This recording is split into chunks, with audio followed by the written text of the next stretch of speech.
En l'an 2029, Akira pleure parce que sa mère lui manque. Towasa prend le jeune garçon dans ses bras, consciente de la solitude qu'il doit ressentir. Elle lui promet de ne jamais le quitter et l'assure qu'elle est désormais sa famille. Un instant plus tard, son père les rejoint. 9 ans plus tard, en 2038, Towasa écoute un reportage sur l'intelligence artificielle et sur la façon dont elle influence la vie des gens à travers le monde. Curieuse, elle demande à Ichikishima ce qu'il pense de l'émission. Le robot répond que l'IA est très efficace pour accomplir des tâches, mais reconnaît qu'on lui répète souvent qu'elle n'a pas d'âme ni d'esprit, éléments que l'on retrouve dans le travail humain. Towasa admet que l'explication est juste, mais réplique que l'âme humaine n'est elle-même qu'un ensemble de signaux électriques produits par les organes du corps. Pendant ce temps, Akira dort encore dans sa chambre et rêve de Towasa. Tagitsu le réveille et Akira s'excuse d'avoir parlé en dormant. Il attrape son téléphone, dont l'écran s'illumine avec une photo de sa famille actuelle. Ses yeux s'attardent sur la silhouette de Towasa et il se réprimande aussitôt pour le rêve qu'il vient d'avoir. Commençant enfin sa journée, Akira demande à Tagitsu les dernières nouvelles. Tagitsu affiche un article sur son écran et Akira remarque rapidement qu'il concerne Towasa. Il réalise qu'elle devient chaque jour un peu plus célèbre.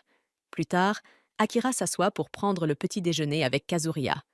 Alors qu'il lui propose de lui apporter son repas, Towasa sort enfin de sa chambre et remarque qu'ils sont déjà réveillés. Akira voit immédiatement à quel point elle a l'air fatiguée et devine qu'elle a passé la nuit éveillée. Towasa confirme sa suspicion et partage joyeusement les excellents résultats de son dernier projet. Elle demande à Akira s'il compte aller s'entraîner et admet qu'elle envie sa jeunesse. Akira la taquine en disant que si elle ressent cela, elle aurait dû aller à l'école. Towasa réplique avec légèreté qu'il n'y avait aucun intérêt puisqu'elle connaissait déjà tout ce qui y était enseigné. Elle suggère ensuite qu'Akira est suffisamment intelligent pour sauter une classe et obtenir son diplôme plus tôt afin de la rejoindre dans ses recherches. Alors que Towasa et Kazuria poursuivent leur discussion, Akira se rend compte qu'il est l'heure de partir. Une fois sortis, Towasa et Kazuria parlent de la manière dont ils devraient célébrer l'anniversaire de l'arrivée d'Akira dans leur famille, puisqu'il y a déjà presque 10 ans. En marchant dans les rues, Akira remarque la présence de paparazzi postés près de chez lui. Lorsqu'il atteint la ville, il se met à réfléchir à quel point Towasa est incroyable. Dès son plus jeune âge, elle avait été reconnue comme une génie, obtenant son doctorat et déposant plusieurs brevets alors qu'elle n'avait que 18 ans. Il ne fallut pas longtemps avant qu'elle ne devienne chef d'entreprise et consultante en technologie. Akira se demande comment il pourra un jour devenir un homme digne de Towasa, puisque, dans ses yeux, il n'est encore qu'un petit frère. Ses pensées le ramènent vers le passé, au souvenir de l'accident de voiture qui lui avait enlevé ses parents alors qu'il n'avait que 7 ans. Comme ses parents étaient brouillés avec leurs familles respectives, il n'avait aucun proche vers qui se tourner. Heureusement, Kazuria, un collègue de son père, décida de l'accueillir chez lui. Towasa, qui n'avait qu'1 an de plus que lui, insista pour qu'il l'appelle « grande sœur ». À partir de ce moment-là, vivre avec elle lui fit comprendre à quel point elles étaient devenues irremplaçables et précieuses pour lui. À l'école, alors qu'il s'exerçait au lancer de Cabertos, Akira se dit qu'il en avait assez de jouer le rôle du petit frère, car il aimait vraiment Towasa. Malheureusement, son jet ne porta pas assez loin pour dépasser son coéquipier. Pendant ce temps, Towasa, enfermée dans sa chambre, assistait à une réunion. Elle accepta de coopérer avec une entreprise dans son ambitieux projet de construire le plus long pont du monde. Une fois son travail terminé, elle décida qu'il était enfin temps de commencer à planifier la fête en l'honneur d'Akira. Ichikishima l'informa que Kazuria avait l'intention de lui offrir une paire de baskets en édition limitée. Towasa, cependant, eut du mal à trouver le cadeau parfait qu'elle pourrait lui offrir. Ichikishima insista sur le fait qu'Akira apprécierait n'importe quoi venant d'elle, mais Towasa ne pouvait s'empêcher de réfléchir à quel point il avait changé, tant physiquement que mentalement, au fil des années. Elle coupa finalement la voix d'Ichikishima afin de pouvoir se reposer un peu. Plus tard, lorsqu'elle entendit Akira annoncer son retour, elle alla l'accueillir à la porte et lui demanda comment s'était passée sa journée. Akira trouva ses manières amusantes et la taquina en disant qu'elle agissait comme une mère poule. Towasa balaya la remarque d'un sourire, affirmant que c'était tout naturel puisqu'elle était sa grande sœur. Avant qu'Akira ne regagne sa chambre, Towasa lui rappela que le dîner était prêt. Akira attaqua joyeusement les poivrons farcis et savoura les saveurs du repas. Towasa, avec douceur, lui demanda s'il y avait un plat en particulier qu'il aimerait manger afin qu'elle le prépare pour lui le lendemain. Akira la rassura en lui disant de ne pas s'en faire puisque c'était à son tour de cuisiner. Towasa força alors un léger sourire. Un peu mal à l'aise, comprenant qu'une partie de son plan pour le surprendre risquait d'être compromise s'il insistait à préparer le repas. Plus tard, tandis qu'il se détendait dans le salon, Towasa chercha à savoir, de manière détournée, si Akira désirait quelque chose en particulier comme cadeau. Mais Akira haussa simplement les épaules, affirmant qu'il n'avait vraiment besoin de rien puisque leur maison était déjà remplie de jeux et d'autres distractions. Leur conversation fut soudainement interrompue lorsqu'un des robots leur signala une mauvaise nouvelle. Apparemment, des mesures étaient en cours pour arrêter le projet de Towasa. Toute la famille se rassembla pour regarder les informations qui rapportaient qu'un chef religieux exigeait l'arrêt du développement des androïdes, le qualifiant d'immoral. L'inquiétude se répandit parmi eux, car cela signifiait que le travail de Towasa risquait d'être complètement stoppé. Kazuriya promit d'enquêter sur la question, les rassurant qu'ils trouveraient un moyen de résoudre le problème ensemble. Akira, cependant, ressentit une grande frustration de ne pas pouvoir aider Towasa directement. Déterminé, il entreprit ses propres recherches avec l'aide de Tagitsu et découvrit que les probabilités étaient contre eux. L'entreprise de Towasa risquait réellement de fermer. Kazuriya rendit visite à Akira dans sa chambre et ils parlèrent de Towasa. Il lui expliqua que ce dont elle aurait le plus besoin, ce serait d'un soutien affectif et l'encouragea à devenir quelqu'un sur qui elle pourrait s'appuyer dans les épreuves à venir. Après le départ de Kazuriya, Akira s'interrogea sur le véritable sens de ces mots.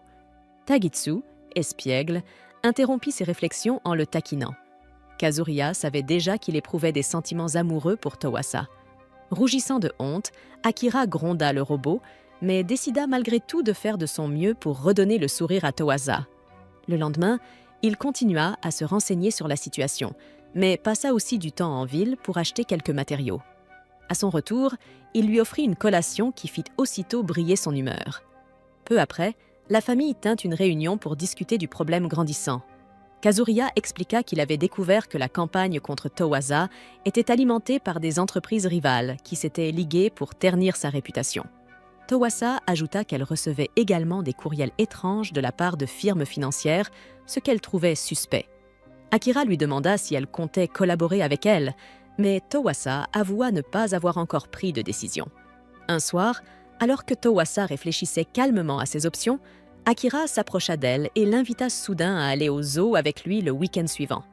Le visage de Towasa s'empourpra aussitôt et elle se réfugia rapidement dans sa chambre. Enfouie dans les coussins, elle se demanda si Akira venait vraiment de l'inviter à un rendez-vous. Ichikishima lui souffla que c'était peut-être le moment parfait pour partager ses sentiments avec lui. Encore plus troublé, Towasa se demanda s'il lui était vraiment permis de cesser de le considérer comme un petit frère. Ichikishima insista que oui, puisque, après tout, ils n'étaient pas vraiment liés par le sang et qu'Akira n'avait jamais été adopté légalement. Le week-end arriva et Akira et Towasa partirent ensemble au zoo. Dès leur arrivée, l'enthousiasme de Towasa se fait sentir et Akira sourit, conscient à quel point elle adore visiter le zoo. Ils explorent avec bonheur les différentes expositions avant de se rendre ensuite au cinéma. Partageant du pop-corn, leurs mains se frôlent presque. Avant de rentrer, Akira surprend Towasa en l'emmenant dans un spa. Il explique qu'il a pensé qu'un spa pourrait lui plaire. Towasa taquine en disant qu'il en faudra beaucoup plus pour l'impressionner, mais elle se surprend à profiter pleinement de l'expérience. Au dîner, servi par un robot, Towasa le regarde avec admiration et avoue à Akira combien elle adore les robots et leur potentiel. Elle confie qu'elle ne comprend pas pourquoi tant de gens s'opposent aux avancées en robotique. À ce moment-là, Akira sort de son sac un petit chien robot et le lui présente. Il explique qu'il l'a nommé Dove et qu'il l'a construit lui-même en s'inspirant des recherches de Towasa sur les androïdes. Surprise, Towasa examine Dove attentivement et réalise qu'Akira avait secrètement étudié son travail. Akira s'exclame qu'il veut tout apprendre sur elle. Le cœur de Towasa s'emballe, se demandant s'il parle de manière romantique, mais elle cache rapidement sa gêne en demandant si le robot est inspiré d'un Shih Tzu. Akira confirme, rappelant qu'elle avait un jour mentionné son amour pour cette race. Akira remarque le changement rapide de sujet de Towasa, tandis qu'elle se rend compte à quel point elle a été transparente. À cet instant, les yeux de Dove s'illuminent et le robot se présente à eux. Dans le train du retour, un silence doux s'installe entre eux. Arrivés à leur station, Towasa propose de rentrer à pied plutôt que de prendre un autre moyen de transport. Alors qu'ils déambulent dans les rues tranquilles, Towasa se remémore combien de temps Akira vit déjà avec elle. Arrivée sur un pont pour traverser la route, elle lui tend un cadeau, expliquant que c'est pour commémorer ses 10 années passées à leur côté. Akira l'ouvre avec impatience et découvre à l'intérieur un photobook et un lecteur MP3. Towasa explique que le photobook contient 10 années de souvenirs et que le lecteur renferme des enregistrements audio de leurs moments partagés. Akira feuillette les photos, souriant en se remémorant leurs nombreux voyages. Puis, timidement, Towasa revient sur sa confession plus tôt dans la journée. Rassemblant son courage, elle avoue ressentir la même chose. Elle explique qu'elle a toujours tenu à lui, mais qu'elle se persuadait que ce n'était que le sentiment d'une grande sœur. Pourtant, à mesure qu'Akira grandissait et devenait plus mature, il lui est devenu de plus en plus difficile de nier ses ravis. Akira attrape ses 2 mains et s'exclame qu'il l'aime et qu'il veut l'épouser. À sa grande surprise, Towasa accepte lentement sa proposition, tout en lui rappelant doucement qu'ils sont encore trop jeunes pour se marier. Soudain, Akira la serre dans ses bras, ce qui la fait pousser un petit cri de surprise. Peu à peu, elle se détend dans son étreinte et murmure que, lorsqu'ils se marieront un jour, ils devraient fonder une famille. De retour à la maison, Akira décide d'écouter le lecteur MP3 que Towasa lui a offert. Tagitsu le félicite d'être devenu le petit ami de Towasa. Akira devient sérieux un instant, puis s'effondre sur son lit en se roulant, incapable de contenir son euphorie. Pendant ce temps, Towasa termine de mettre en place Dove et remercie Ichikishima pour son soutien constant. Ichikishima répond que cela a été frustrant de les voir, elle et Akira, tourner autour l'un de l'autre si longtemps, mais qu'il est heureux de voir leur relation enfin progresser. Towasa marque une pause, remarquant à quel point Ichikishima semble désormais plus humain, mais le robot nie fermement avoir atteint le niveau d'une conscience véritable et indépendante. Towasa estime que les robots et l'intelligence artificielle doivent continuer à se développer. Elle annonce à Ichikishima que demain elle reprendra ses travaux sur le projet des androïdes. En 2039, Towasa se prépare à s'adresser au public, alors que le monde attend avec anxiété sa réaction face à la controverse croissante autour de l'IA et de ses recherches. Après avoir reçu une étreinte rassurante d'Akira, elle monte sur scène et présente le projet LC. Elle explique que ce projet permettra aux humains d'accéder à la technologie IA à tout moment grâce à l'implantation d'une puce cybernétique directement dans leur corps. Alors qu'elle détaille comment cette avancée pourrait améliorer la vie, un homme dans l'audience se lève soudainement. Criant de colère, il fonce sur scène et sort une arme à feu. Akira se précipite pour protéger Towasa, mais en vérifiant son état, il se rend compte qu'une balle a déjà atteint son flanc. Les gardes tentent de maîtriser l'assaillant, mais celui-ci parvient tout de même à tirer quelques coups. Les balles atteignent Akira, qui s'effondre sous la douleur. Towasa tente désespérément de le maintenir conscient, mais sa vision se trouble. Il lui murmure des excuses avant de sombrer dans l'inconscience. Lorsque Akira rouvre les yeux, rien ne lui semble familier. La panique s'empare de lui alors qu'il tombe de la surface sur laquelle il se trouvait. En se regardant, il constate qu'il n'est pas blessé, mais complètement nu. Se couvrant instinctivement, il avance vers un point en hauteur. La vue devant lui le fige de stupeur. La ville est en ruine. Au milieu de tout cela, un homme apparut, accompagné de sa fille, parlant une langue étrange et vêtu de vêtements qu'Akira n'avait jamais vus auparavant. Étonnamment, ils semblaient tous les deux ravis de le voir. Puis, pour une raison mystérieuse, les paroles de l'homme commencèrent à se traduire instantanément. Appelé le sage, Akira comprit qu'un tremblement de terre avait provoqué l'effondrement des ruines. Inquiets, ils étaient revenus s'assurer qu'il allait bien. La fillette taquina en disant que l'étranger était nu, et son père s'excusa rapidement pour le comportement de la petite Idi. Aussitôt après, Akira s'effondra. L'homme le porta jusqu'à une charrette tirée par des bœufs. Lorsque sa fille demanda si le garçon allait s'en sortir, le conducteur répondit qu'il pensait qu'Akira tiendrait le coup. Finalement, le garçon inconscient remua et se réveilla. Plus calme désormais, il remercia les 2 étrangers pour leur aide, mais insista sur le fait qu'ils avaient dû le confondre avec quelqu'un d'autre, Son nom était Akira Haimdami. À ces mots, le conducteur l'appela Seigneur Akira et se présenta. Il s'appelait Wea, chef du village situé un peu plus loin. La petite fille était sa fille, Idi. Intrigué, Akira demanda qui était ce sage dont il parlait. Wei expliqua que le sage était une divinité vénérée par leur peuple. Consacré dans ses ruines même, c'était un être divin censé accorder un savoir illimité à ses fidèles. Selon Wea, Akira dormait là depuis bien avant sa propre naissance. Leur village avait reçu pour mission, de la part d'Ol, de protéger ce lieu sacré. Honnêtement, avoua Wea, il n'aurait jamais cru que le sage se réveillerait un jour. Observant les ravages autour de lui, Akira se demanda si cette cité n'avait pas traversé une guerre. Soudain, des fragments de mémoire traversèrent son esprit, et il se souvint de Toasa, mais il était encore loin de comprendre ce qui s'était réellement passé. Wea lui fit remarquer qu'ils arrivaient bientôt au village de Hakudate, un nom qui résonna étrangement familier aux oreilles d'Akira. Il regarda autour de lui et aperçut la tour de Goryakaku, celle-là même qu'il avait visitée lors d'un voyage scolaire à l'école primaire. Le voyant perdu dans ses pensées, Wea lui conseilla de calmer un peu son esprit. Cela lui sembla sage, alors Akira reposa sa tête sur l'oreiller, se persuadant encore une fois que tout cela n'était qu'un rêve étrange. Peu après, Wea stupéfia son épouse en ramenant chez eux nul autre que le grand sage en personne. Quand Akira se réveilla de nouveau, la femme annonça joyeusement que leur maison pourrait servir de demeure provisoire. Plus tard, leur invité partagea un repas avec la famille et il leur parla des technologies avancées de son passé.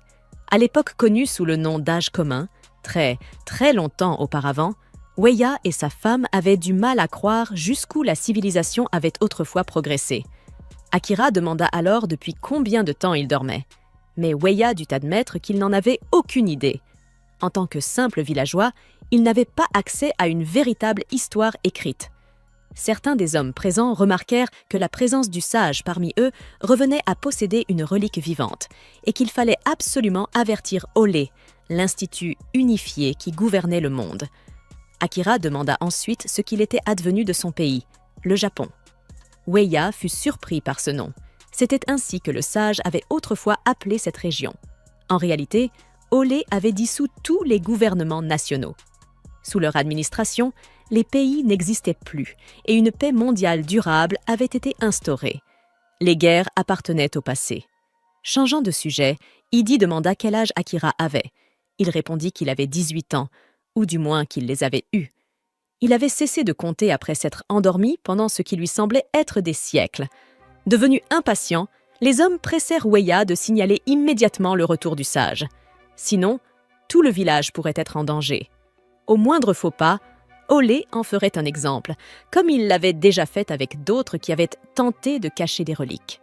L'épouse de Wea perdit patience et répliqua sèchement qu'Akira venait tout juste de s'éveiller. Il ne comprenait même pas encore ce qui se passait. Ne pouvait-il pas, au moins, lui laisser un peu de temps pour reprendre ses esprits? D'ici là, il n'y avait aucune raison d'informer Olé, et elle ne tolérerait plus aucune plainte jusqu'à ce que la situation se stabilise. Idi imita le ton autoritaire de sa mère, ce qui lui valut une caresse tendre sur la tête. Pendant ce temps, le bébé qui dormait dans son berceau s'éveilla en pleurant à cause des cris. Sa mère le prit dans ses bras pour l'apaiser, tout en rassurant Akira. Il pouvait se détendre, tout irait bien. Cette nuit-là, Akira reçut le lit d'Idi, tandis que la fillette dut se contenter du sol. Incapable de fermer l'œil, il repensa au repas inhabituel du dîner. C'était délicieux. Mais malgré tout, il n'arrivait pas à trouver le sommeil. Agité, il sortit sur le balcon du 2e étage et leva les yeux vers le ciel, devinant qu'il devait s'agir de l'été. De là, il contempla la campagne alentour et remarqua de nombreux petits hameaux disséminés dans la région. Pourtant, malgré la beauté du paysage, Aimgami avait toujours l'impression de rêver, convaincu qu'à tout moment il se réveillerait et retrouverait la normalité. Soudain, un nom franchit ses lèvres, Tawasa. Où pouvait-elle bien être? À ce même instant, la jeune fille encapuchonnée l'observait encore à distance. Elle aperçut un homme s'éclipser au cœur de la nuit, partant à cheval. Au matin, Akira se lava le visage à l'eau du puits, décidé à affronter la réalité.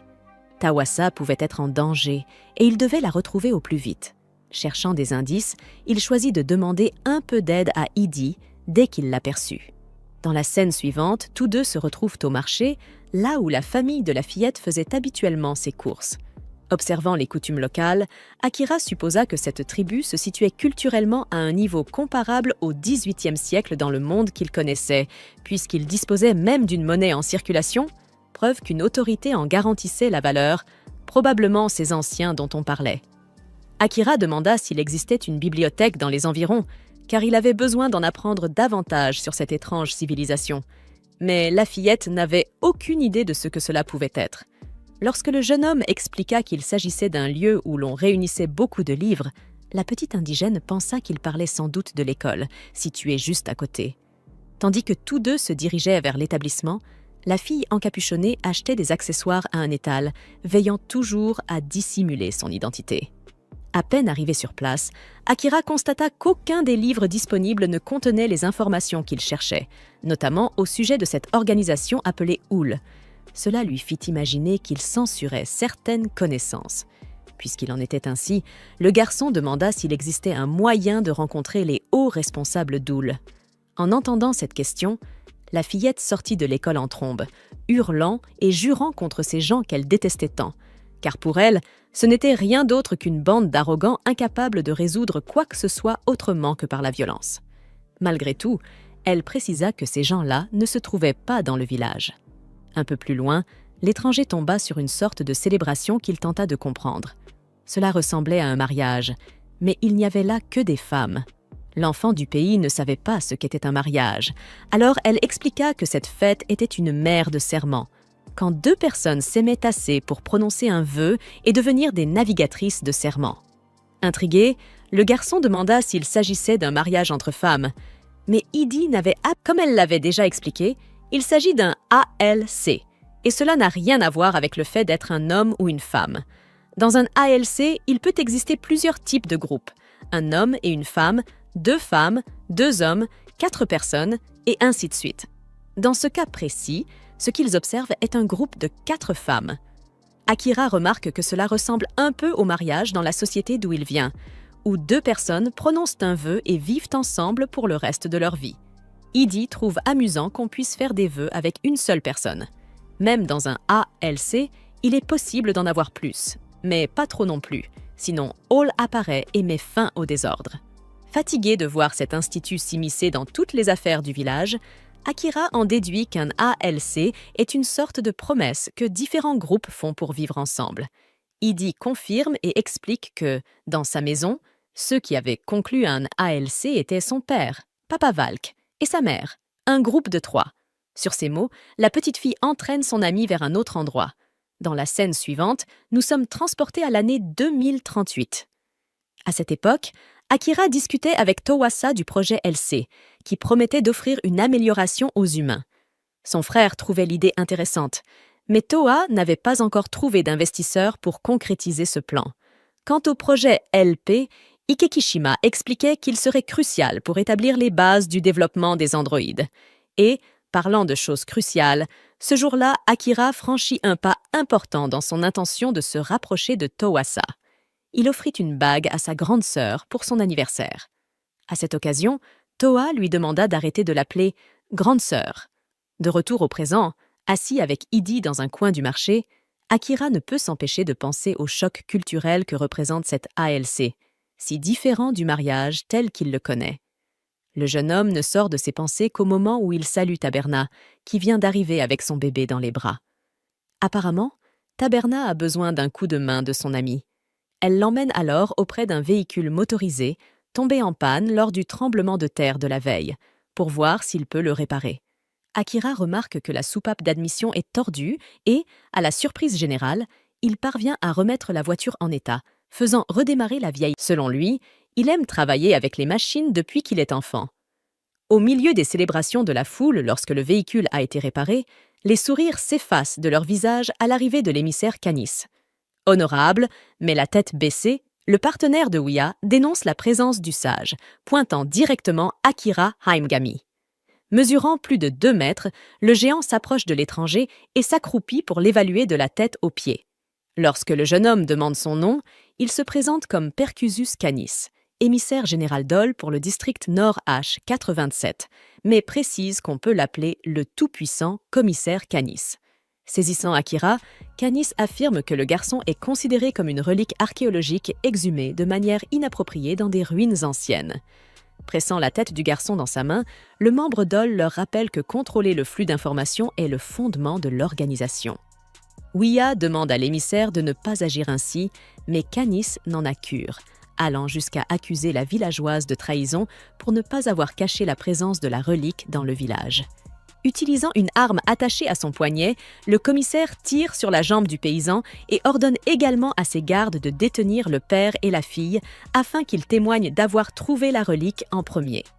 Ouya argue qu'il allait tout signaler une fois les choses calmées, mais Percusus refuse d'écouter la moindre excuse. Il sort sa lame électrique et administre un puissant choc à la blessure ouverte du civil, provoquant une douleur insupportable qui glace la colonne vertébrale d'Akira.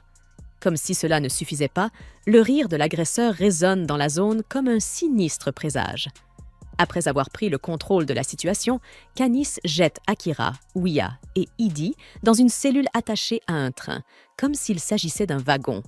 Akira se sent coupable d'avoir causé tout cela, tandis que Ouya rassure le jeune homme, malgré la gravité évidente de sa blessure à la jambe.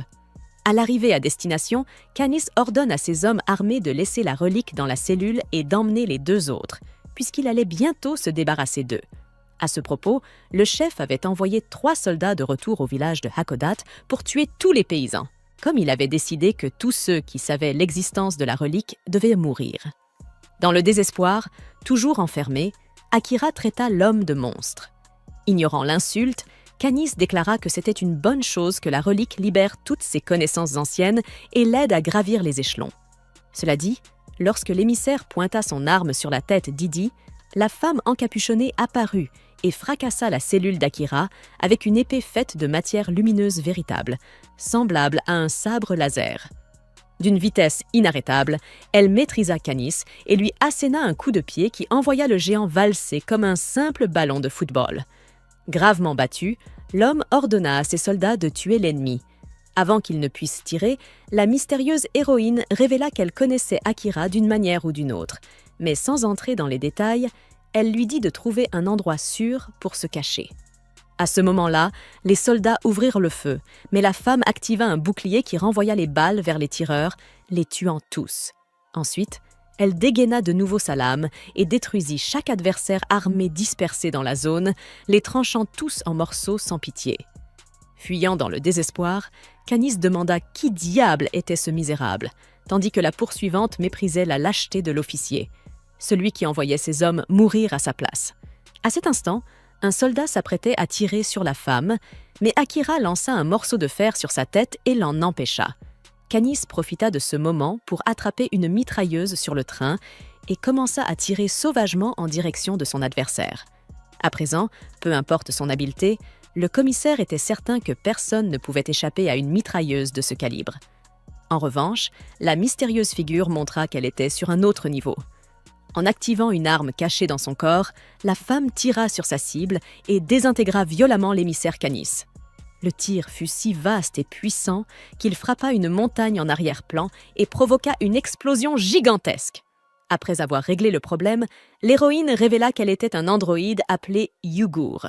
Cependant, en voyant son visage, Akira jura que la personne devant lui était Tawasa. Comme si cela ne suffisait pas, Yugure n'a aucune idée de qui est Toasa, ce qui pousse Akira à se demander s'il n'a pas un problème au cerveau. Yugure repasse alors un enregistrement du moment où il avait accepté de l'écouter après leur combat, et elle lui explique qu'elle voulait lui demander une faveur. Cette faveur, c'est qu'il se marie. Akira, complètement dérouté, ne comprend pas pourquoi elle voudrait une telle chose. Yugur croit qu'il la rejette et commence à l'intimider, forçant Akira à lui dire qu'il a simplement besoin de temps pour réfléchir. Ces mots suffisent à la calmer, et elle sort alors une bague de fiançailles, celle qu'Akira avait donnée à Toasa. En la voyant, Akira est bouleversé. Non seulement il reconnaît la bague, mais il comprend aussi que Yugur doit savoir qui est Toasa. Yugur admet qu'elle pourrait la connaître, mais refuse de lui répondre clairement.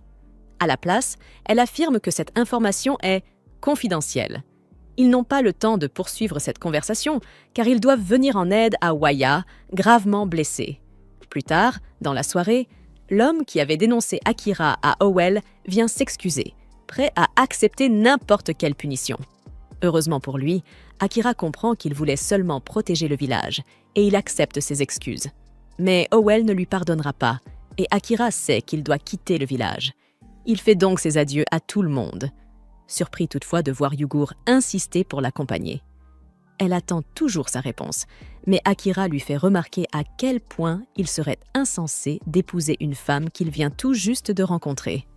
Yugur ne se laisse pas décourager, pensant simplement qu'ils doivent apprendre à mieux se connaître. C'est pour cette raison qu'elle décide de voyager avec lui. Akira lui demande simplement de ne pas causer d'ennui, ce qui la fait rire. Après tout, c'est elle qui l'a sauvé lorsqu'il s'est retrouvé dans le pétrin. Leur première destination est l'endroit où Akira s'est réveillé, espérant y trouver un indice sur ce qui lui est arrivé.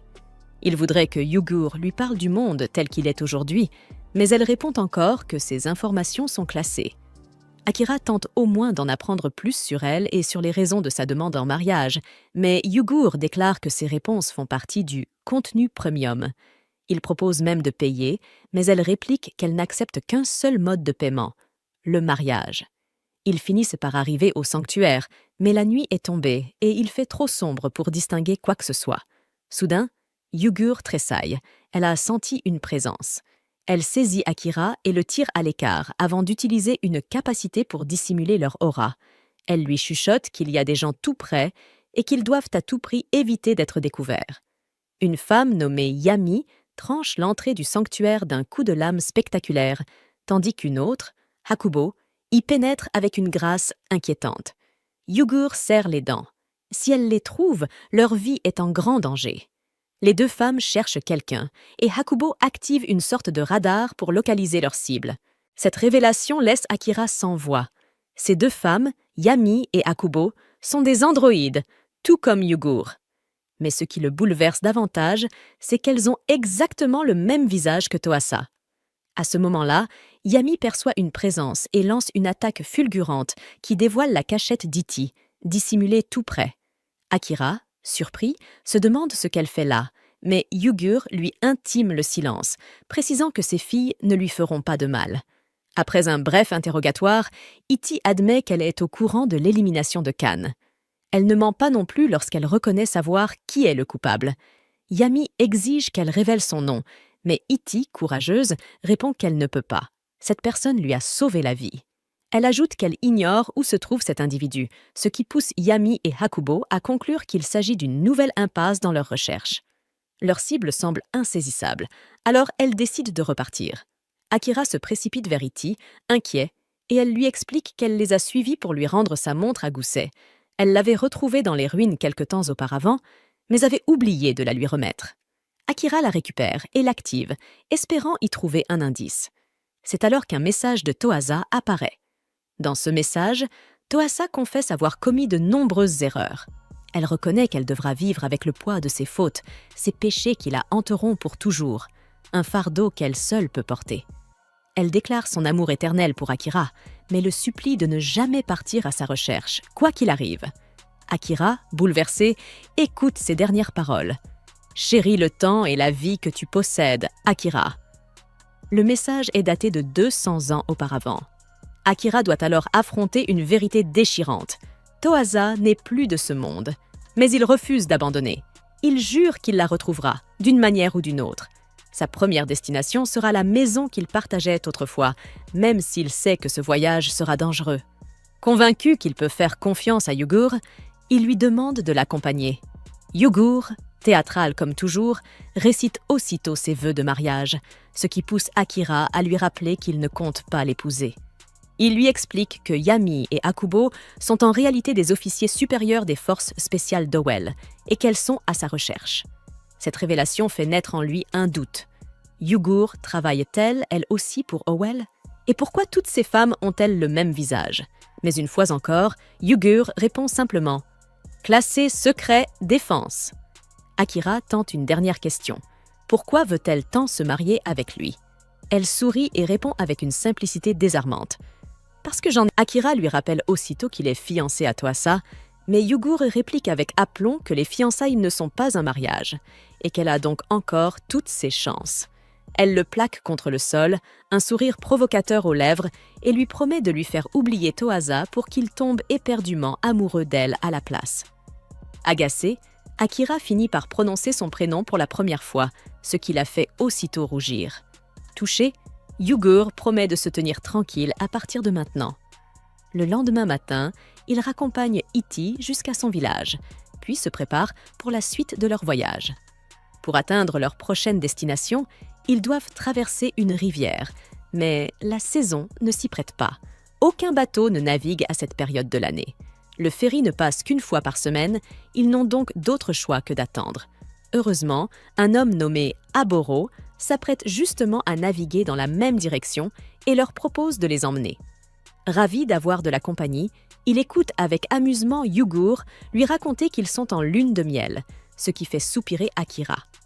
À peine arrivé sur l'autre rive, Akira heurte accidentellement une jeune fille et brise son pinceau de peinture. Désolé, il lui promet de lui en acheter un autre. La jeune fille se présente sous le nom d'Amoru, et Yugur remarque aussitôt quelque chose d'étrange dans le livre qu'elle tient serré contre elle. Mais Amoru s'en montre très protectrice et explique que ce livre est très précieux pour elle. Akira achète un nouveau pinceau avec l'argent que Waya leur avait donné, mais le caissier leur rend trop de monnaie. Le propriétaire du magasin entre alors dans une colère noire en apprenant cette erreur, surtout après s'être fait arnaquer plus tôt par un Lettogent.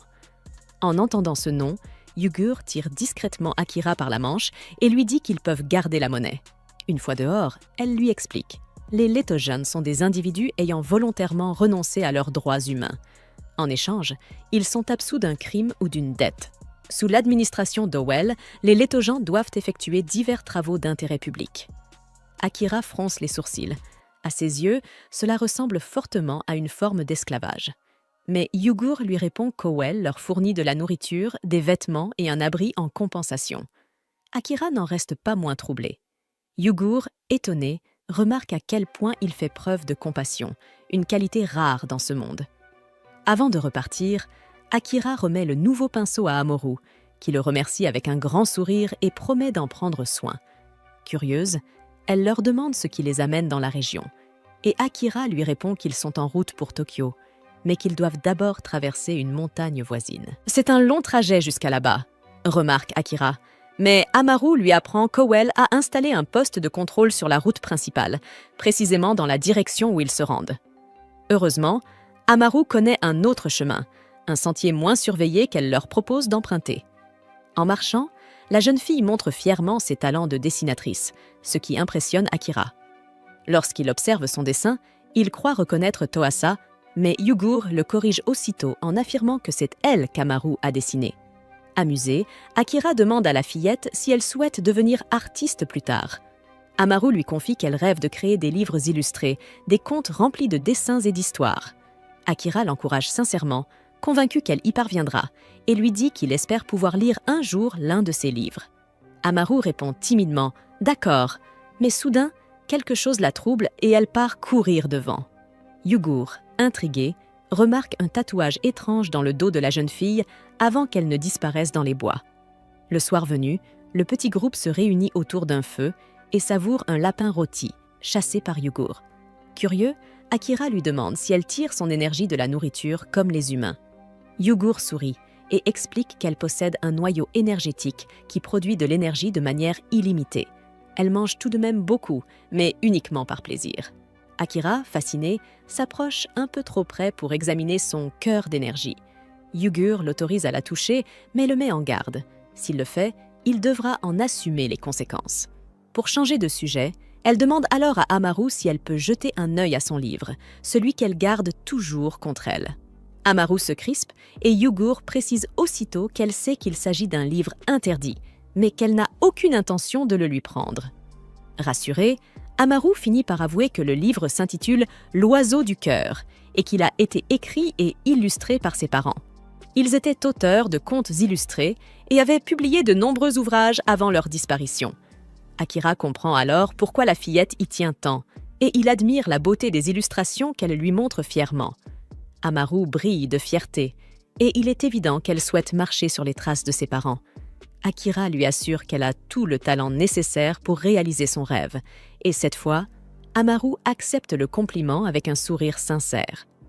Le lendemain matin, ils atteignent la cité perchée sur la montagne. Malheureusement, un soldat d'Owell garde l'entrée. Alors Yugur couvre son visage pour éviter d'être reconnu. Avec une aisance déconcertante, elle leur explique qu'elle vit ainsi depuis 150 ans, toujours à se cacher, à esquiver les patrouilles. Une fois en ville, ils goûtent aux mets délicieux qui font la réputation du lieu.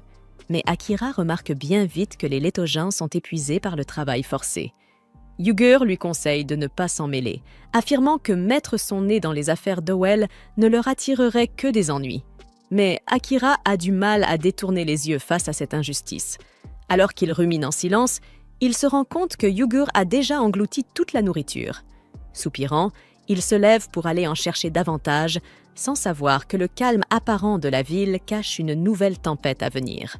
Contre toute attente, alors qu'Akira s'apprête à revenir avec plus de nourriture, des gardes d'Owell l'interceptent brutalement. Ils savent déjà que la femme encapuchonnée est Yugur, et l'un d'eux ordonne qu'elle ne fasse pas un geste, sinon Akira sera exécuté sur le champ. Leur arrestation est immédiate, et l'officier responsable se présente. Il s'appelle Marlem. Il explique qu'il a reçu un message de Canis signalant qu'une relique ancienne avait été repérée dans la région. Ayant reconnu le visage de Yugur, il a tout de suite compris qu'il se passait quelque chose d'important. Akira et Yugur sont stupéfaits, tout comme Jessa et Amaru. Mais à la stupeur générale, Amaru s'excuse et court se ranger aux côtés de Marlem. Ce dernier l'appelle numéro 1221 et la félicite d'un ton froid. « Bon travail !» Akira, abasourdi, ne comprend plus rien.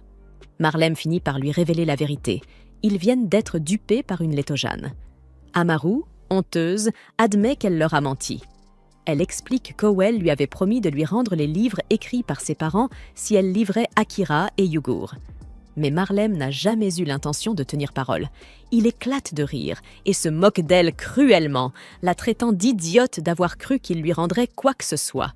Il lui annonce avec mépris que tous ses livres seront brûlés, jusqu'au dernier. Trahi, Amaru explose de colère, mais Marlem rétorque froidement qu'elle n'a fait que leur infliger la même trahison. D'un geste brutal, il la jette au sol, puis ordonne à ses hommes de l'emmener et de lui faire subir le même sort que ses parents. Il exige ensuite qu'on capture Yugur, ravi à l'idée de la gloire et de la promotion qu'il obtiendra pour cette arrestation. Akira, impuissant, se tourne vers Yugur et lui demande si elle peut faire quelque chose. Elle répond calmement qu'elle ne peut garantir que sa sécurité à lui, pas celle d'Amaru. Mais ce n'est pas suffisant pour Akira. Voyant la détresse de la jeune fille, Jessa et Amaru se jettent sur Marlem pour créer une diversion, ordonnant à Akira et Yugur de fuir. Profitant de ce bref instant, Yugur attrape Akira par le bras et le tire hors de la ville. Pendant ce temps, Marlem, furieux, frappe Amaru sans pitié et met la main sur le livre qu'elle cachait depuis le début. À l'extérieur, Yugur réussit à mettre Akira à l'abri, mais il refuse de partir plus loin. Il veut retourner sauver Amaru, malgré tout. Yugur tente de le raisonner. « Elle nous a menti, Akira. Elle a choisi son camp. » Mais lui ne lui en veut pas. Il comprend qu'elle a été manipulée par la cruauté d'Owell. Yugur insiste. S'ils y retournent, ils seront capturés à nouveau. Mais Akira refuse de rester les bras croisés, rongé par la culpabilité. Il avoue que c'est de sa faute. Il n'a pas pris son rêve au sérieux et il l'a encouragé sans voir la détresse dans ses yeux. Pendant ce temps, dans les ruines fumantes de la place, Amaru hurle de désespoir. Elle supplie qu'on lui rende le livre de ses parents, mais Marlem, implacable, déclare qu'il ne fait qu'appliquer la loi. Puis, sous son regard horrifié, il jette le livre dans les flammes. Les pages se consument lentement et les souvenirs de son père et de sa mère s'envolent en cendres. Amaru tombe à genoux, le cri déchirant d'une enfant à qui on vient d'arracher son dernier rêve résonnant dans la nuit. Yugur cède enfin et accepte de sauver Amaru, mais seulement si Akira accepte de l'épouser. Akira n'en croit pas ses oreilles. Tout ce à quoi elle pense, c'est ça. Il l'insulte alors en lui rappelant qu'elle n'est vraiment qu'un androïde. Yugur est clairement blessé par ces mots et le laisse partir. Akira se précipite alors pour secourir Amaru. Un peu plus tard, Akira arrive devant la prison où Amaru a été emmené, tandis que Yugur observe la scène de loin. Amorou n'en revient pas qu'il vienne l'aider après sa trahison, mais Akira lui assure qu'il ne pouvait tout simplement pas l'abandonner. Soudain, ils sont repérés et l'alarme retentit. Ils doivent fuir pour sauver leur vie. Akira utilise une matraque électrique pour neutraliser un garde et ils parviennent enfin à sortir du bâtiment. Malheureusement, Marlem les attend à l'extérieur et se moque d'eux pour leur prévisibilité. Ils sont tombés directement dans son piège et Akira ne peut rien contre autant de gardes. Marlem est déçu de ne pas avoir pu capturer l'androïde, mais il se contente de pouvoir s'emparer de la relique d'Akira. Akira parvient à se libérer de ses liens un instant pour exiger la libération d'Amorou, mais ses efforts sont vains. Cela n'énerve que davantage Marlem, qui déteste être touché par des communs, et il ordonne alors de donner une leçon à Akira. Amorou regarde, horrifié, tandis que les gardes frappent Akira sans relâche.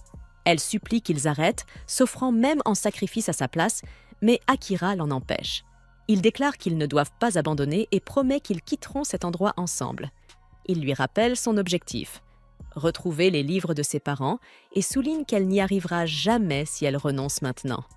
Elle ne pourra pas non plus devenir artiste, ce qui est son rêve le plus cher. L'espoir d'Amorou renaît, mais Marlem n'en a rien à faire. Fatigué de leur petite histoire triste, il ordonne que l'on élimine Amorou. Une froide terreur envahit Akira lorsque le canon d'une arme se pose sur la tête d'Amorou et il ne peut que crier pour qu'on arrête. Personne n'écoute, mais Yagour, visiblement agacée, décide à contre-cœur d'intervenir. Elle élimine 3 gardes en un clin d'œil, libérant Amorou, et Akira n'en revient pas. Elle est vraiment venue. Marlem est simplement content de pouvoir enfin capturer l'androïde, mais Yugur a une toute autre idée. Elle fait surgir encore plus de gardes et Amorou ne peut s'empêcher de penser à quel point elle est belle. La lame de Yugur tranche facilement les armes des gardes, qui prennent la fuite aussi vite qu'ils le peuvent. Marlem les traite tous de lâches et sort son propre pistolet, mais il n'a aucune chance face à la puissante Yugur. Elle les projette dans un autre bâtiment et Marlem est finie.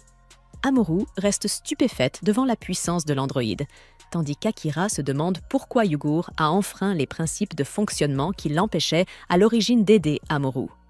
Yugur explique simplement qu'elle suit toujours ses principes, mais qu'elle a jugé que sauver Amorou était conforme à son objectif.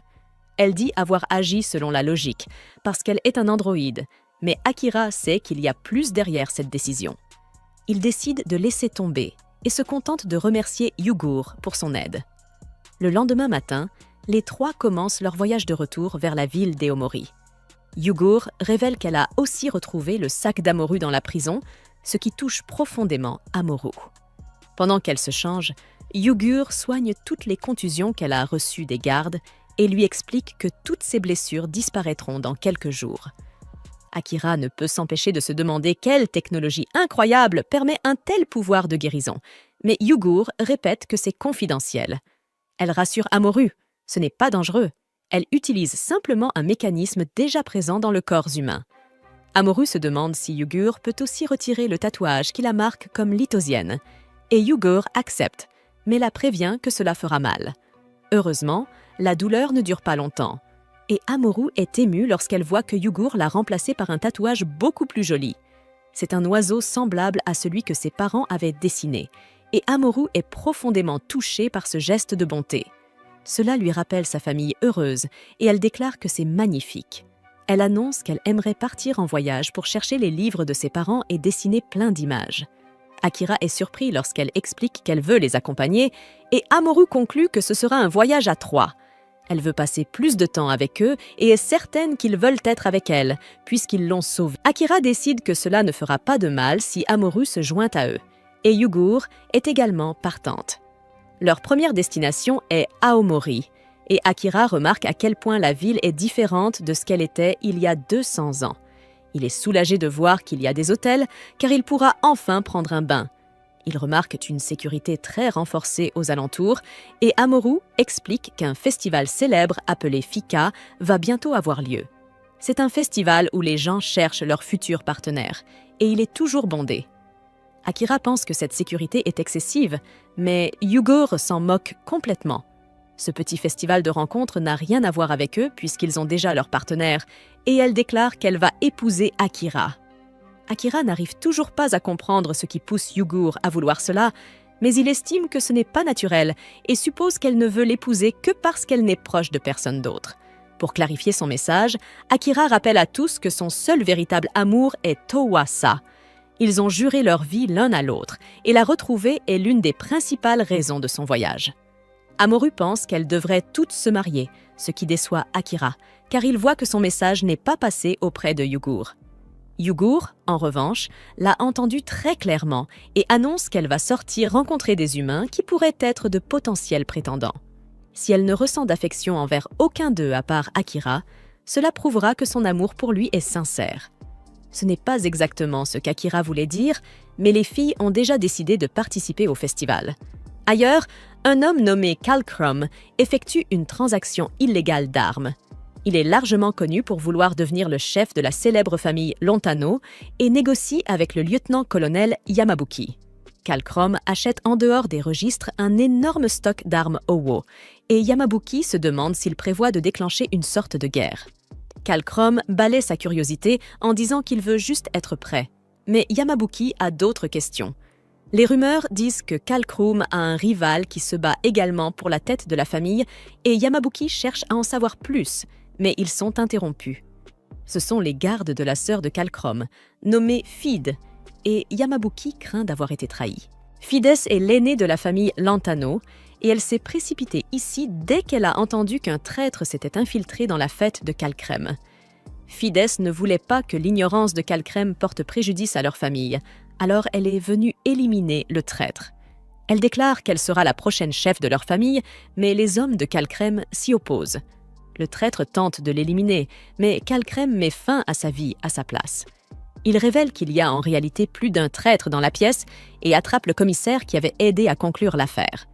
Elle prenait beaucoup d'argent pour elle-même et Fides laisse son frère s'occuper du reste. Un des voyous n'en revient pas que ces deux-là soient des frères et sœurs rivaux, et un autre explique qu'il y en avait autrefois davantage. Le chef actuel avait 10 enfants au total et voulait que chacun d'eux se batte pour la place de tête de famille. Cela a bien sûr entraîné une énorme querelle sanglante qui n'a laissé que Kalkrem et Fides en vie. Aucun des deux n'a de famille, ce qui inquiète le chef pour la continuité de son nom. Cela pourrait poser un énorme problème pour leur chance de succéder, et tout le monde sait que les deux devront bientôt trouver des partenaires. Le chef de la famille Lantano rencontre ses 2 enfants restants et déplore comment les choses ont tourné. Autrefois, leur table était pleine de vie, mais désormais, il ne reste que 2 enfants. Le chef devient impatient et leur rappelle que peu importe qu'ils partagent son sang, ils doivent tout de même prouver par leurs actions qu'ils sont dignes de devenir ses successeurs. Kalkrem comprend parfaitement ce que son père attend. Il veut qu'ils participent au festival. Le chef explique que perpétuer la lignée familiale est une mission importante et Fides ne perd pas de temps pour montrer sa détermination en assurant à son père qu'elle trouvera un partenaire.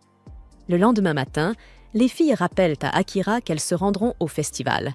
Akira s'en moque et les laisse partir.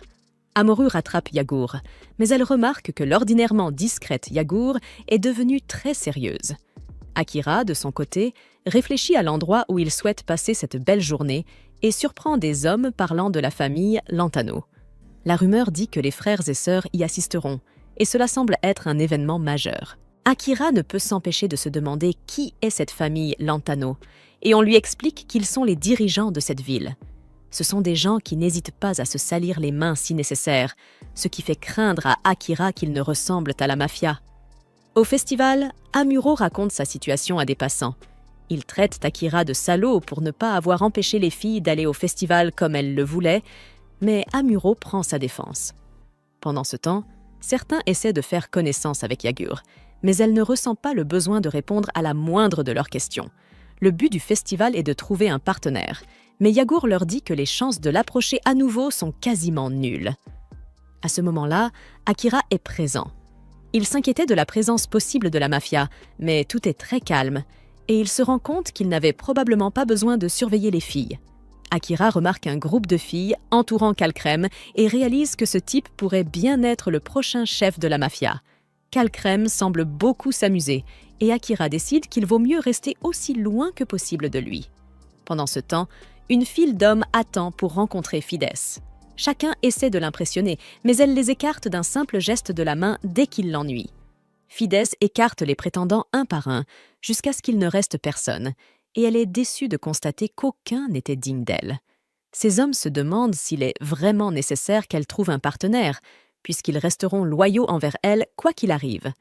Malheureusement, Fides explique qu'elle doit le faire si elle veut devenir à la tête de la famille Lantano. Calcrème arrive, déçu de voir que personne ne s'intéresse à Fides, et reconnaît que le chemin vers le trône est très périlleux. Fides rétorque rapidement qu'elle a simplement des standards très élevés, contrairement à lui. Calcrème lui rappelle que ce festival est censé parler du véritable amour, mais elle sait très bien que tout ce qui l'intéresse, c'est de grimper au sommet. Fid en a fini avec cette conversation, Calcrème lui donnant la nausée, et elle s'éloigne. Un peu plus tard, Akira remarque que Yugur est complètement ivre après avoir renvoyé tout le monde et vidé plusieurs bouteilles de vin. Amoru est heureuse de le voir là, mais Akira constate que Yugur a disparu de la vue. Il se met à la chercher, mais il bouscule accidentellement Fides, qui renverse du vin sur sa robe. Akira se demande s'ils ont encore la solution de nettoyage qu'il utilisait autrefois à notre époque. Fides l'entend et se demande ce qu'il veut dire. Akira panique, et la situation empire lorsqu'il réalise qu'elle fait partie de la famille Lantano. Il tente de s'enfuir, mais Fides est intriguée par ce qu'Akira semble savoir et elle veut lui parler. Elle exige qu'il explique ce qu'il entend par « cette époque », mais Amoru prend sa défense. Elle affirme qu'Akira n'a rien fait de mal et qu'il n'est pas responsable d'être un reliquat du passé. Akira n'en revient pas. Elle vient de révéler ce secret au grand jour et il est trop tard pour le cacher.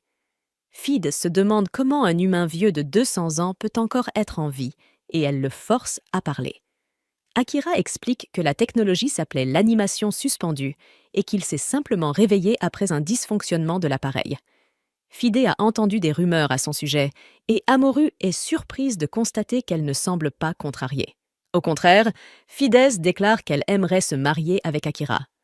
Akira n'en croit pas ses oreilles. C'est déjà la 2e fois qu'on lui propose le mariage depuis son réveil.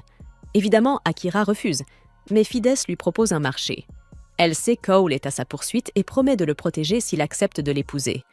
Fides a ses propres raisons de vouloir ce mariage, ce qui peut convenir aux deux parties. Akira se demande quel genre d'amour ils sont censés partager, mais l'amour n'a aucun intérêt pour Fides. Soudain, Fides est choqué lorsqu'on parle de Calcrème. Il vient de trouver une nouvelle fille et tout le monde se demande s'il a enfin trouvé celle qu'il épousera. Un coup d'œil en bas révèle que cette fille est Yugur, complètement ivre, et Akira ne peut s'empêcher de se demander comment son groupe s'est retrouvé dans une situation aussi folle. Le seigneur Lontano convoqua Calcrome dans son bureau après avoir entendu dire que son fils avait trouvé une partenaire lors du festival de Fika. Impatient, il lui exprima son désir de le voir accomplir au plus vite la cérémonie d'Ilsi, afin de pouvoir enfin accueillir un petit enfant. Mais Calcrome lui répondit que le moment était encore trop prématuré pour envisager une telle chose. Pendant ce temps, Fiz s'occupait des chevaux dans les écuries du château. Elle confia à son cheval préféré les rumeurs qui circulaient au sujet de la nouvelle partenaire de Calcrome, n'ayant personne d'autre à qui se confier.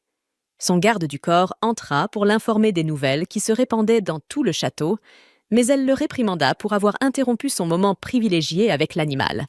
Elle lui assura qu'il n'avait aucune raison de s'inquiéter des rumeurs, car elle avait elle-même trouvé un partenaire. Pendant ce temps, Akira tentait de dissuader Yugur d'aller à son rendez-vous avec Calcrome. Il lui fit part de son inquiétude quant à la nature dangereuse de cet homme et de sa crainte de l'avoir mêlé à des affaires de mafia. Amoru exprima à son tour sa surprise, notant que Yugur avait clairement montré son désintérêt la veille.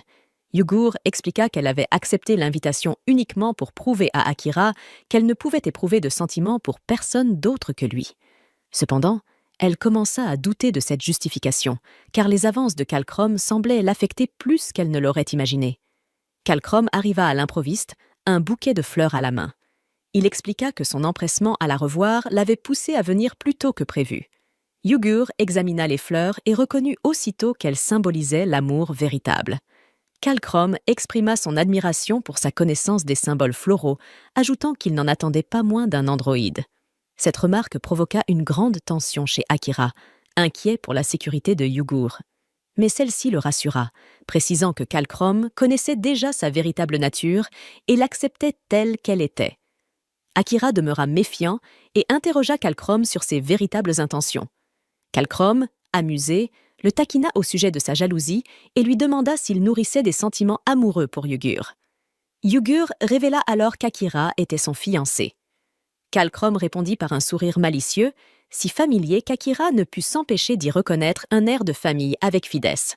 Et comme pour confirmer cette pensée, Fidès apparut à cet instant, appelant Akira pour lui rappeler qu'elle était venue le chercher pour leur rendez-vous.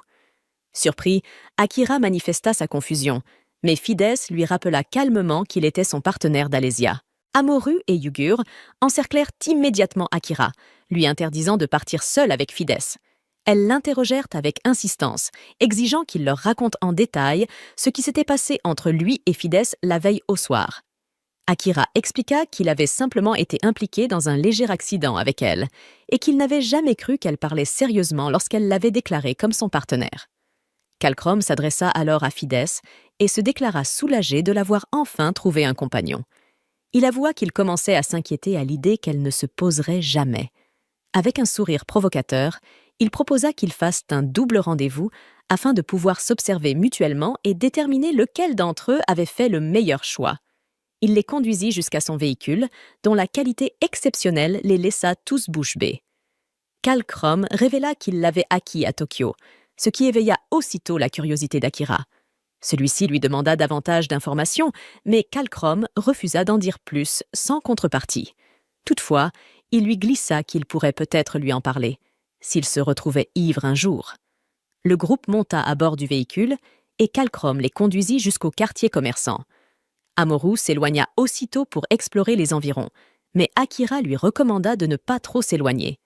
Kalcrom escorta Yugur jusqu'à un étal de bijoux, où elle examina les vitrines scintillantes. Il lui proposa de lui offrir le plus beau bijou orné de la plus précieuse des pierres, et elle accepta son geste avec un léger sourire. Kalcrom remarqua alors le regard jaloux d'Akira posé sur eux et lui lança un regard victorieux. Fidès s'approcha d'Akira par derrière et lui fit remarquer qu'il semblait ailleurs, comme s'il avait d'autres priorités. Akira ignora son commentaire tandis qu'elle déposait plusieurs paquets supplémentaires dans ses bras. Elle lui ordonna de la suivre, affirmant qu'ils avaient encore beaucoup de boutiques à visiter. Akira resta stupéfait. Était-ce vraiment ainsi qu'elle imaginait un rendez-vous romantique ? Il comprit alors pourquoi Fidès était restée célibataire aussi longtemps. Elle devait être devenue assez désespérée pour se contenter d'un homme comme lui. Amoru revint à ce moment-là et lui souffla qu'il n'aurait sans doute pas dû venir, puisqu'il n'était traité que comme un simple porteur. Akira répondit qu'il n'avait pas eu le choix. Kalcrom détenait des informations précieuses sur Tokyo. Il ajouta qu'il ne pouvait pas non plus laisser Yugur seul avec lui, car il ne lui faisait pas confiance. De plus, il avoua intérieurement qu'il se sentait frustré de ne pas pouvoir rapprocher Fidès et Kalcrom, car il avait bien compris que, malgré leurs provocations, c'était l'un pour l'autre qu'ils éprouvaient un réel intérêt. Fidès l'appela à nouveau et Akira se hâta de la rejoindre. Kalcrom, de son côté, remarqua que Yugur semblait distraite, le regard perdu vers Akira. Avec un sourire assuré, il lui promit que leur rendez-vous, elle le conduit dans une ruelle, à l'abri des regards, pour qu'ils puissent parler en secret. Yugur le réprimande d'avoir transformé leur rendez-vous en double rendez-vous, mais Kalcrom lui explique qu'il ne fait que suivre son plan destiné à rendre Akira jaloux. Cependant, il avoue qu'il n'avait jamais prévu que Fidès lui fasse une proposition. Yugur, les yeux assombris, lui fait remarquer que Fidès est désormais sa pire ennemie et qu'elle ne lui pardonnera jamais, même si elle est sa sœur. Kalcrom lui répond que ce ne sera pas nécessaire, car son plan semble fonctionner à merveille. Yugur admet qu'il a raison. Elle repense alors à la veille, à leur rencontre nocturne, lorsqu'elle lui avait tout confié, ses sentiments, ses doutes et son intention de prouver à Akira que son amour pour lui était sincère. Touché par son histoire, Kalcrom avait accepté de l'aider, affirmant comprendre sa situation. Pourtant, Yugur commence à se méfier. Elle remarque qu'il fait beaucoup d'efforts pour elle et en vient à soupçonner qu'il cache d'autres intentions. Kalcrom finit par lui révéler qu'il n'a aucun objectif caché. Il est simplement curieux de voir jusqu'où leur relation ira. Selon lui, une histoire d'amour entre un humain et un androïde n'a rien de réaliste. Il veut simplement observer si, dans leur cas, l'amour peut réellement tout vaincre. Pendant ce temps, Akira remarque Amaru en train d'admirer une boîte de peinture colorée. Il décide de les lui acheter, mais Fidès le réprimande pour ne rien lui avoir offert à elle. Yugur sort alors de la ruelle aux côtés de Kalcrom et appelle Akira. mais celui-ci ne l'entend pas. Elle s'approche, hésitant à tout lui révéler, mais finit par se raviser. Akira ne comprend pas pourquoi elle agit de manière aussi distante, mais il choisit d'ignorer son attitude. Il a trouvé un nouvel endroit pour poursuivre leur double rendez-vous. Il ordonne à Kalcrom de les conduire à la bibliothèque, ce que ce dernier accepte. Ils arrivent à la bibliothèque et commencent à explorer les lieux. Kalcrom, amusé, admet qu'Akira est un homme cultivé, puisqu'il choisit de lire pendant un rendez-vous. Amaru, de son côté, se demande si la bibliothèque conserve encore les anciens dessins de ses parents. Elle remercie Akira de lui donner l'occasion de chercher, mais celui-ci précise qu'il est venu avant tout pour faire des recherches. Il prend quelques ouvrages de droit, espérant y trouver des informations utiles, mais Fides l'interrompt en lui expliquant que ces livres sont inutiles. Leur contenu est dicté par Holt. Après avoir fouillé la bibliothèque sans rien découvrir de pertinent, il décide de sortir. En descendant les marches, Amaru aperçoit au loin des marchands dans la ruelle. Un pressentiment lui souffle qu'il pourrait posséder les vieux contes de ses parents. Sans réfléchir, elle court pour aller vérifier, laissant les autres derrière elle. Le groupe tente de la suivre, mais elle se perd rapidement dans le dédale des ruelles. Ils commencent à la chercher, tandis que Fides, agacée, peste contre cet enfant têtu qu'elle doit poursuivre. Cependant, en tournant dans un coin, Fides réalise qu'elle s'est elle-même perdue. Un léger sourire lui échappe alors, la nostalgie la gagne. Ces ruelles lui rappellent son enfance, lorsqu'il jouait à cache-cache avec Kalcrom. Il se faisait toujours attraper parce que son frère faisait trop de bruit en se cachant. Elle se souvient lui avoir crié dessus, puis lui avoir promis « Quand je deviendrai la chef, Kalcrom l'appelle, la tirant brusquement de ses souvenirs. » Elle tente de dissimuler sa nostalgie, mais Kalcrom lui rappelle le temps où, enfant, il jouait à cache-cache dans la ruelle. Non loin de là, Akira cherche les autres, car il se retrouve maintenant seul. Il jette un œil derrière un mur et aperçoit Fides et Kalcrom en pleine conversation intime. Alors il décide de rester caché. Yugur et Amaru l'appellent depuis l'arrière, mais il leur fait signe de se taire pour ne pas interrompre ce moment fraternel. Fides se demande pourquoi Kalcrom se met soudain à évoquer le passé, et celui-ci répond qu'il est agréable, parfois, de se replonger dans les souvenirs. Fid lui rappelle qu'il devrait plutôt se concentrer sur l'avenir. Kalcrom devient alors plus direct. Il saisit un drap et l'enroule autour d'elle, lui rappelant qu'elle était imbattable au jeu de cache-cache. Fides ressent un frisson, mais elle s'efforce de dissimuler ses émotions. Elle s'éloigne en affirmant qu'elle ne se souvient de rien de tout cela. Akira observe Fides passer devant lui, le cœur serré. Il se dit que leur lien de sang les empêche de connaître le véritable amour. Il se tourne vers Yugur, désormais convaincu que Kalcrom est réellement amoureux de Fides. Il la réprimande pour avoir porté le collier offert par Kalcrom, mais Yugur se moque de lui, le traitant de jaloux. Akira explique qu'il ne dit cela qu'à cause de ce qu'il vient d'observer entre le frère et la sœur, mais Yugur ne comprend pas. Il cherche ses mots, incapable d'exprimer ce qu'il ressent vraiment.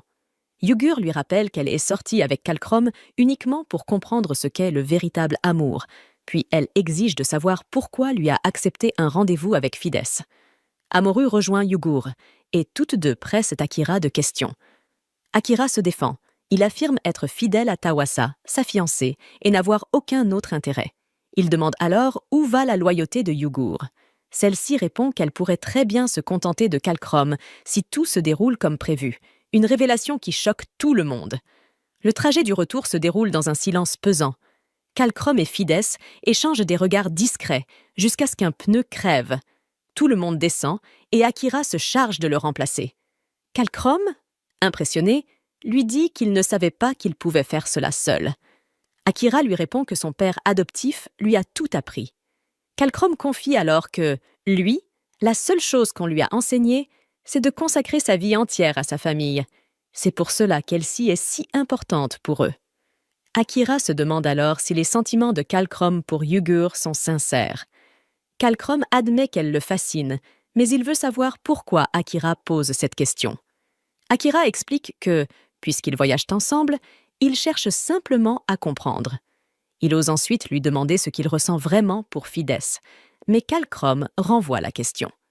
Akira refuse d'y répondre, affirmant que ses sentiments n'ont pas d'importance.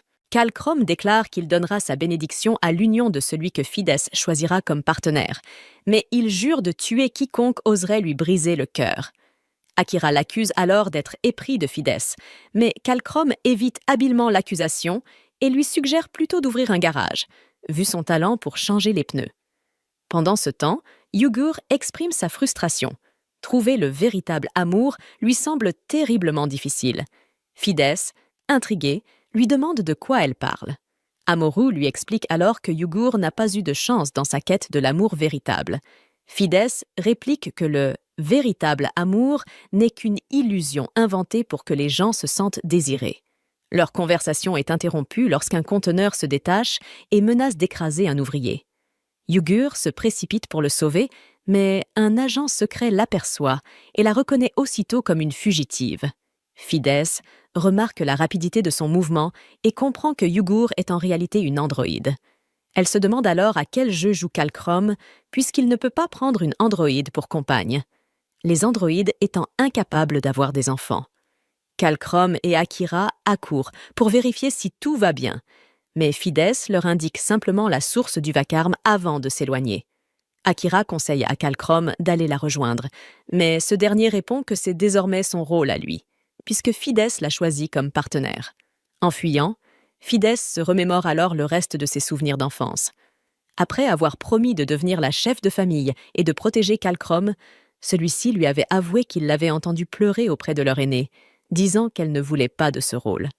Elle l'avait grondé pour l'avoir espionné, mais Kalchrome lui avait expliqué qu'il voulait devenir le chef à sa place, pour changer leur famille et l'empêcher de pleurer à nouveau.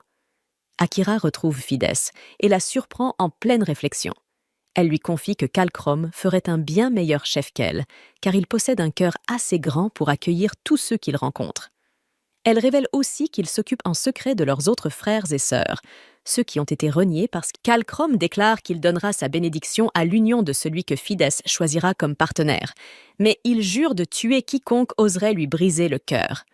Akira l'accuse alors d'être épris de Fides, mais Kalchrome évite habilement l'accusation et lui suggère plutôt d'ouvrir un garage, vu son talent pour changer les pneus. Pendant ce temps, Yugur exprime sa frustration. Trouver le véritable amour lui semble terriblement difficile. Fides, intrigué, lui demande de quoi elle parle. Amoru lui explique alors que Yugur n'a pas eu de chance dans sa quête de l'amour véritable. Fides réplique que le véritable amour n'est qu'une illusion inventée pour que les gens se sentent désirés. Leur conversation est interrompue lorsqu'un conteneur se détache et menace d'écraser un ouvrier. Yugur se précipite pour le sauver, mais un agent secret l'aperçoit et la reconnaît aussitôt comme une fugitive. Fides remarque la rapidité de son mouvement et comprend que Yugur est en réalité une androïde. Elle se demande alors à quel jeu joue Kalchrome, puisqu'il ne peut pas prendre une androïde pour compagne. Les androïdes étant incapables d'avoir des enfants. Kalchrome et Akira accourent pour vérifier si tout va bien, mais Fides leur indique simplement la source du vacarme avant de s'éloigner. Akira conseille à Kalchrome d'aller la rejoindre, mais ce dernier répond que c'est désormais son rôle à lui, puisque Fides l'a choisi comme partenaire. En fuyant, Fides se remémore alors le reste de ses souvenirs d'enfance.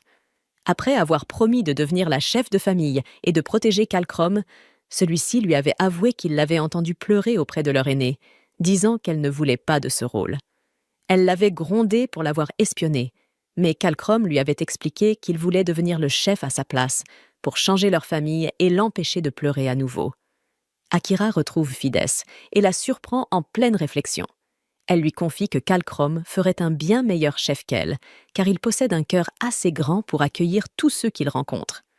Elle révèle aussi qu'il s'occupe en secret de leurs autres frères et sœurs, ceux qui ont été reniés parce qu'ils étaient jugés indignes. Kalchrome réagit immédiatement, tirant une balle en plein front du tireur d'élite. Le garçon, grièvement touché, sent sa blessure saigner abondamment. Sa vision devient de plus en plus floue, la douleur insupportable, mais tout ce qui l'inquiète, c'est de savoir si Yugur a été blessé. Pendant qu'elle soigne son compagnon, l'androïde analyse un à un les ennemis présents dans la pièce, puis demande à Amoru de s'occuper d'Akira, afin qu'elle puisse gérer la situation. Avec difficulté, Akira la supplie de ne pas tuer Lontano. Cette requête intrigue Yugur, puisque cet homme tente justement de le tuer. Quoi qu'il en soit, le robot ordonne à Kalchrome de se reculer, car les choses vont devenir sérieuses. L'homme la prévient que son père est monté à l'étage supérieur, tenant des couteaux sous la gorge de plusieurs otages. Yugur déploie alors plusieurs sphères mécaniques dans les airs. Celles-ci s'ouvrent comme des insectes ailés et tirent des lasers qui anéantissent la plupart des gangsters. Une fusillade éclate et Lontano attaque directement Yugur avec une épée, affirmant qu'elle doit lui obéir. L'androïde lui demande pourquoi elle obéirait à quelqu'un qui a blessé une personne à laquelle elle tient. De plus, Kalcrom et Fides seraient profondément déçus si elle se rendait aussi facilement.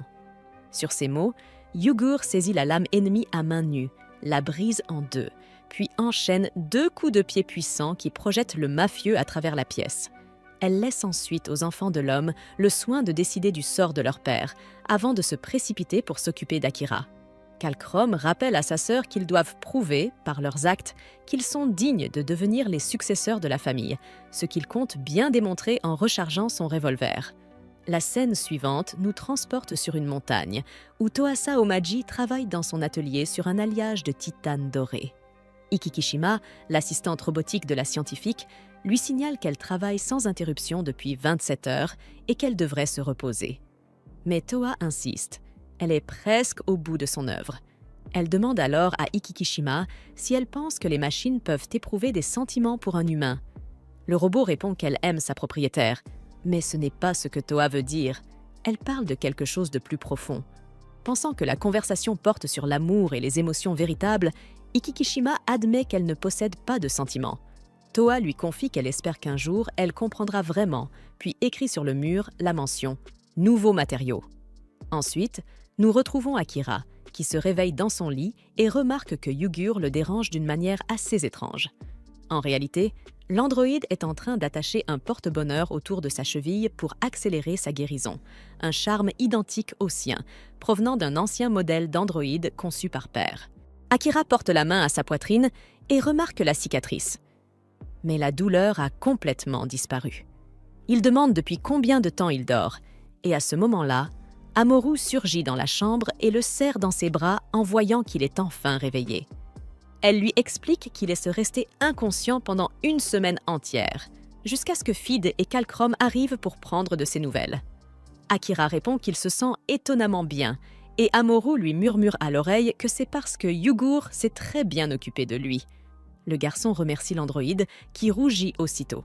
Kalcrom lui tend un fruit et s'excuse de l'avoir entraîné dans les affaires de la famille Lontano. À propos de cela, Akira veut savoir ce qui s'est passé après son évanouissement. Les 2 frères et sœurs lui expliquent que leur père a été forcé de prendre sa retraite après avoir subi une humiliation publique et qu'il n'a plus causé de problème depuis. Après en avoir discuté, ils ont décidé que Fidesz deviendrait le nouveau chef de la famille, tandis que Kalcrom assurerait son soutien. Grâce à cela, ils espèrent transformer la famille Lontano pour de bon. Plus tard, réunis dans le manoir familial, Amoru se plaint de ne toujours pas avoir retrouvé les livres de ses parents, et Yugur lui rappelle qu'elle se trouve dans le bureau d'un parrain de la mafia, pas dans une bibliothèque. Kalcrom mentionne avoir entendu dire qu'Akira comptait se rendre à Sendai, ce que le garçon confirme. Lui et Fidesz lui conseillent alors de faire une halte dans une station thermale, appelée Newtor, située sur le chemin. Akira dit vouloir atteindre Tokyo le plus vite possible, mais ses compagnons le regardent d'un air entendu. Ils ont clairement envie de faire une pause dans une source chaude, ce qui ravit les filles. Avant leur départ, Kalcrom remercie Yugur, affirmant que lui et sa sœur sont désormais des personnes différentes grâce à elle. Il lui demande si elle a trouvé son véritable amour. Lorsqu'elle répond qu'elle ne le sait pas encore, il lui dit qu'elle a tout le temps du monde et que les choses les plus importantes se révèlent toujours d'elles-mêmes dans nos vies. Le lendemain, dans la voiture du groupe, Akira s'exclame en voyant Amoru au volant. « Mais qu'est-ce que tu fais encore là ?» Avec entrain, l'homme lui répond que sa dernière expédition commerciale n'a pas été très fructueuse et que, de nos jours, le meilleur moyen de gagner sa vie, c'est de devenir chauffeur privé. Il ajoute qu'il peut sentir l'ALC dans l'air, ce qui attire aussitôt la sympathie d'Amoru. Mais Yugur le contredit sèchement, disant qu'elle ne fait plus d'ALC et qu'elle va se marier à la place. Face à cette dispute, le chauffeur éclate de rire, affirmant que cette conversation fera sûrement parler d'elle plus tard. Un peu plus tard, le groupe s'arrête à un arrêt de bus où se trouve une carte de Newtor affichée à côté. En guise de remerciement pour ses services, Amoru offre à Aburo un dessin de son visage qu'elle a fait elle-même. et l'homme fait remarquer que la jeune fille deviendra un jour une grande conteuse. Après le départ du cocher, Akira se demande comment cet homme pouvait savoir cela à propos d'Amoru. Lorsqu'ils arrivent enfin à New Tour, les filles sont ravies, émerveillées par la beauté naturelle des lieux. Même l'odeur de soufre excite Akira, curieux de découvrir ce qui les attend. Non loin de là, deux femmes se disputent pendant qu'un homme tente de les calmer. Mais comme il parle trop et dit des choses maladroites, comme le fait que deux si belles dames ne devraient pas se battre, il finit par énerver les deux femmes. Akira s'approche du trio, sans trop savoir pourquoi, et reçoit un coup de poing en plein visage lorsque la véritable cible esquive.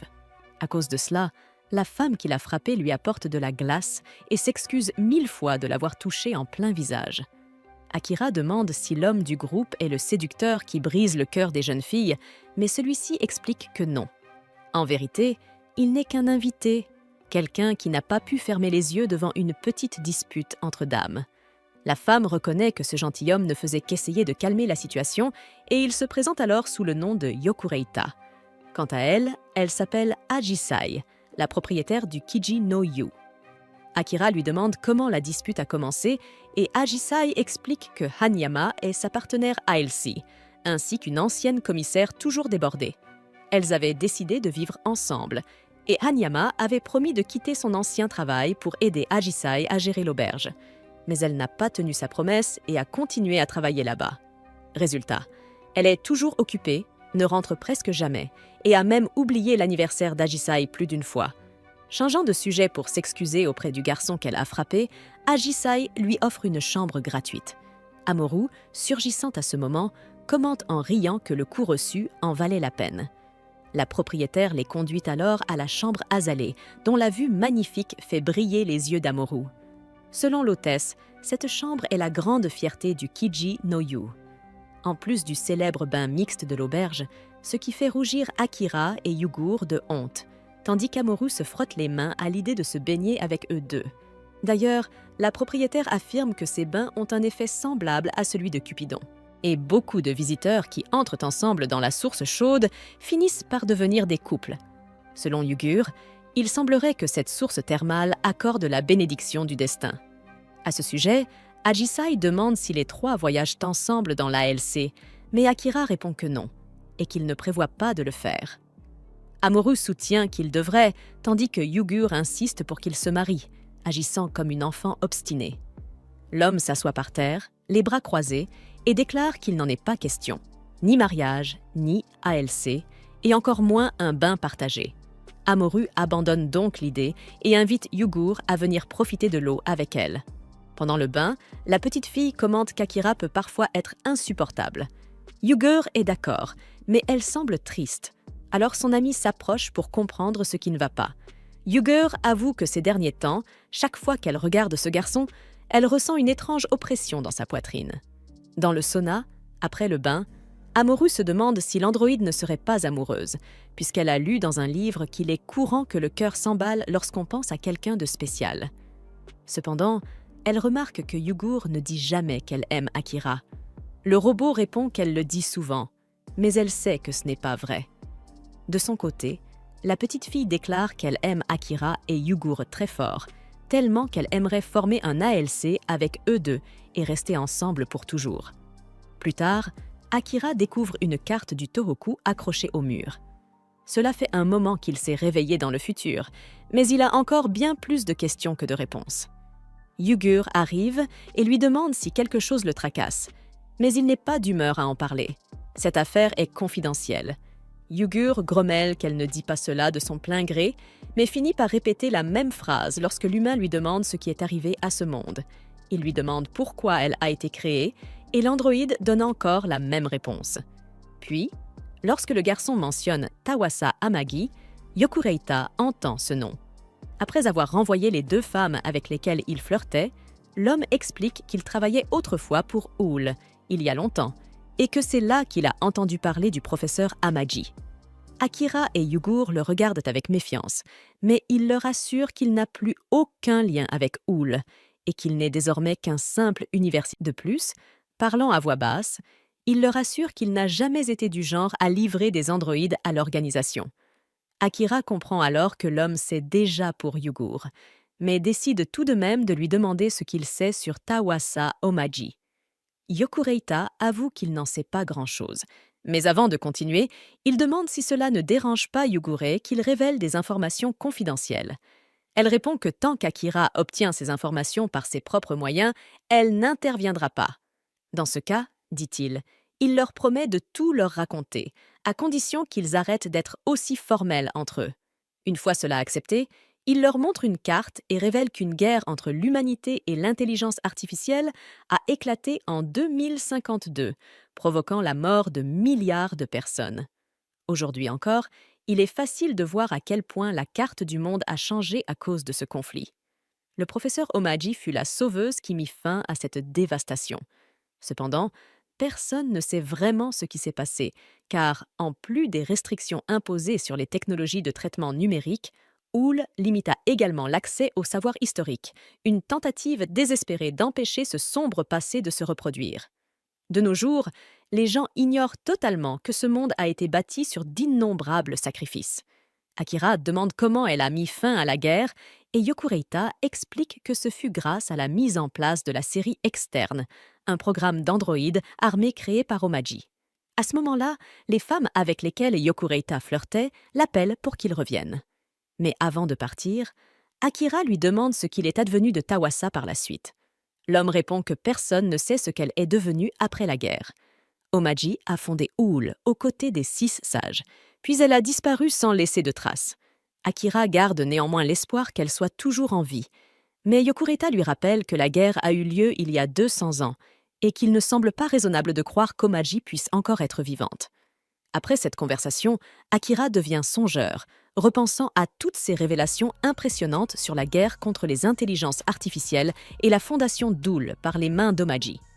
Malgré tout, cela ne l'empêche pas de se détendre enfin un peu dans les sources chaudes de l'auberge. Dès qu'il se rend compte qu'il est seul, le chanceux commence à nager librement, savourant ce rare moment de paix. Cependant, juste au moment où il commence à s'amuser, il heurte Yugur, nue dans l'eau, complètement mortifiée. Elle se met aussitôt à lui lancer des seaux en bois, furieuse. Pendant ce temps, Amoru dessine tranquillement dans le magnifique jardin de l'auberge, jusqu'à ce qu'un œil du baiser. Peu après, Hanayama arrive et commente que ce jardin est l'une des plus grandes fiertés de l'auberge, ce qui pousse Ajisai à la taquiner sans relâche, au point qu'Amoru souhaiterait pouvoir disparaître de gêne. Dans le bain, après que Yugur a envoyé des signaux contradictoires, ne sachant pas si Akira devait s'éloigner ou se rapprocher, ils se retrouvent dos à dos, si proches qu'ils se frôlent parfois. Le plan était que tous deux quittent l'eau sans se regarder. Mais Yugur rompt finalement le silence pour faire remarquer à quel point le ciel est magnifique cette nuit-là. Pendant ce temps, Amoru, excédé par les disputes incessantes du duo, finit par exploser et s'enfuit en criant que leur Alessi est un cauchemar. Se tournant vers le garçon tout en lui massant le dos, Yugur lui demande pourquoi il s'était jeté devant les balles lors de l'attaque au restaurant. Comme elle aurait pu s'en sortir seule, il répond qu'il le savait, du moins sur le plan rationnel. Mais avant qu'il ne puisse poursuivre, Amoru revient furieuse de les voir ensemble sans elle. Sans réfléchir, elle saute dans l'eau en criant qu'elle fait partie du groupe, ce qui fait éclater de rire ses 2 amis. Quand Akira sort enfin du bain, Ajisai lui murmure à l'oreille qu'il a l'air d'avoir bien profité, ce qui est parfait puisque le but de l'auberge est justement de faire ressentir l'amour qui flotte dans l'air. Akira trouve que « amour » est un mot un peu fort. Alors Yokureita fronce les sourcils et lui demande comment il ose se baigner avec quelqu'un pour qui il n'a pas de sentiments. Le garçon explique que c'était un accident, mais les 2 adultes continuent de le taquiner, doutant de sa sincérité.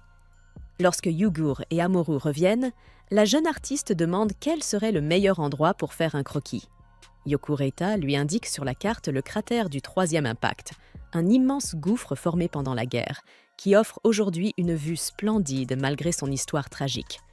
Enthousiasmé par l'idée de visiter ce lieu, Amoru accepte immédiatement, et Hanayama lui promet de l'y emmener, puisqu'il est facile de s'y perdre, et que c'est justement sur le chemin de son travail. Dans ce cas, Yokureita confesse qu'il aimerait se joindre au groupe. Au milieu de tout cela, Akira demande à Yugur s'il peut faire quelque chose pour la remercier de s'être occupée de lui pendant sa convalescence. terriblement nerveuse, l'androïde, qui n'avait jamais envisagé une telle chose, réfléchit un instant. Puis, rassemblant tout son courage, elle l'invite Le lendemain matin, alors que Yugur et Amorou dorment encore profondément, Akira se rend aux sources chaudes. Mais à sa grande surprise, il tombe sur Yokurata et Hanayama déjà installés ensemble dans l'eau. Le garçon reste figé, complètement pris de court, sans comprendre ce qu'ils font là. Voyant son expression, Yokurata éclate de rire et lui explique que la source est mixte, ouverte à tout le monde, homme comme femme. Avec un sourire taquin, Hanayama lui conseille de se dépêcher d'entrer avant d'attraper froid, surtout en ce jour si particulier, celui de son rendez-vous avec Yugur rougissant jusqu'aux oreilles. Akira proteste que ce n'est pas vraiment un rendez-vous, même s'il a accepté l'invitation de l'androïde. Un peu plus tard, à l'heure du déjeuner, après avoir englouti son repas comme à son habitude, Yugur s'excuse soudainement et quitte la table sans rien dire. Akira la regarde partir, déconcertée. Elle qui réclame toujours une deuxième portion. À côté de lui, Amorou feint l'indifférence, bien qu'elle sache exactement ce qui se trame. En effet, un peu plus tôt, Yugur l'avait réveillée dans leur chambre pour lui demander quelques conseils essentiels avant sa sortie avec Akira. Lorsque le moment du départ arrive, chaque groupe se prépare à partir dans une direction différente. Akira demande à Yokurata de veiller sur Amorou, ce qui pousse l'homme à sourire en remarquant combien le garçon tient à elle. C'est alors que Hanayama arrive, tout sourire, et lance joyeusement que le bain qu'elle a pris avec Akira ce matin était merveilleux. Choquée, Amorou devient écarlate de colère, promettant de remettre les pendules à l'heure dès qu'ils seront de retour du voyage. Mais avant qu'elle ne puisse dire quoi que ce soit, Ajisai s'approche calmement d'Akira pour lui demander s'il s'est bien amusé. Plutôt, le garçon devient aussitôt tout rouge, cherchant désespérément à se justifier. Après tout, il s'agit de sa femme. Mais Ajisai semble étrangement sereine. C'est à ce moment-là que Yugur apparaît, vêtu d'une tenue élégante, préparée pour leur tant attendu rendez-vous. Sa beauté coupe littéralement le souffle d'Akira, qui reste muet, incapable de prononcer le moindre mot. Gênée, la jeune femme lui demande d'une voix timide comment elle est habillée. Mais comme Akira reste pétrifié, Ajisai lui écrase le pied pour le ramener à la réalité et lui murmure « Ne gâche pas tout maintenant, tout est en train de se dérouler parfaitement. » Pendant ce temps, l'autre groupe prend la direction du belvédère, afin d'admirer le cratère de la grande explosion, réputé pour offrir une vue spectaculaire. Malgré son nom effrayant, Hanayama assure que c'est un endroit magnifique, son préféré pourtant. Elle avoue avec tristesse avoir découvert que la région contient de précieux minerais exploitables. Yokurata, fronçant les sourcils, suppose alors que cela doit avoir un lien avec le projet de développement d'Oul et se demande s'il compte transformer les sources chaudes en sites miniers. Amorou en reste bouleversée rien qu'à y penser. Mais Hanayama lui répond calmement qu'elle ne laissera jamais une telle chose se produire. L'homme lui demande comment elle peut affirmer cela, puisqu'elle est elle-même la superviseure du projet Owl. Elle réplique qu'elle garde trop de souvenirs précieux de cet endroit et que, surtout, la source chaude représente tout pour Ajasi. C'est pourquoi elle ne peut pas parler du projet minier à son épouse. Si jamais il voyait le jour, Hanayama risquerait de ne plus jamais être pardonnée par la personne qu'elle aime le plus. Pendant ce temps, Akira et Yugur marchent côte à côte, visiblement mal à l'aise et incertains de la manière d'agir. La jeune fille remarque que le temps est agréable et Akira acquiesce avec gêne. Il lui demande s'il marche trop vite, mais elle répond que non. Puis, Yugur lui demande s'il s'est préparé pour ce moment. Il avoue un peu, précisant qu'il voulait simplement que leur sortie soit amusante. En apercevant un petit stand de brochettes, Akira a soudain une idée pour rendre leur rendez-vous plus vivant. Selon lui, le secret d'une rencontre réussie est de bien nourrir sa partenaire. Il revient donc avec une brochette de viande enrobée d'oignons frits. Le ventre de Yugur gargouille, mais elle fait mine de refuser. Craignant que son visage ne gonfle après avoir trop mangé, Akira lui rappelle qu'elle est un robot. Elle proteste, disant que c'est plutôt dans sa tête. Finalement, après un peu d'insistance, elle cède. À la première bouchée, ses yeux brillent de plaisir, complètement conquise. Un peu plus tard, elle aperçoit des fleurs au bord du chemin et se souvient qu'Akira en avait offertes à Fides. Elle laisse alors subtilement entendre qu'elle aimerait, elle aussi, En recevoir, Akira lui demande si elle préfère les fleurs ou les dangos. Elle est sur le point de répondre dango sans hésiter, mais se rappelant qu'elle doit se comporter comme une dame, elle change vite d'avis et répond qu'elle préfère les fleurs. Son estomac, qui gronde à nouveau, la trahit aussitôt. Les deux s'arrêtent ensuite au bain de pied d'Ijaku, tout en dégustant une glace en forme de fleur. Plus haut, sur la plateforme d'observation, Amorou, occupé à dessiner le cratère, écoute Hanayama lui dire que l'endroit est célèbre pour être un lieu de rendez-vous romantique.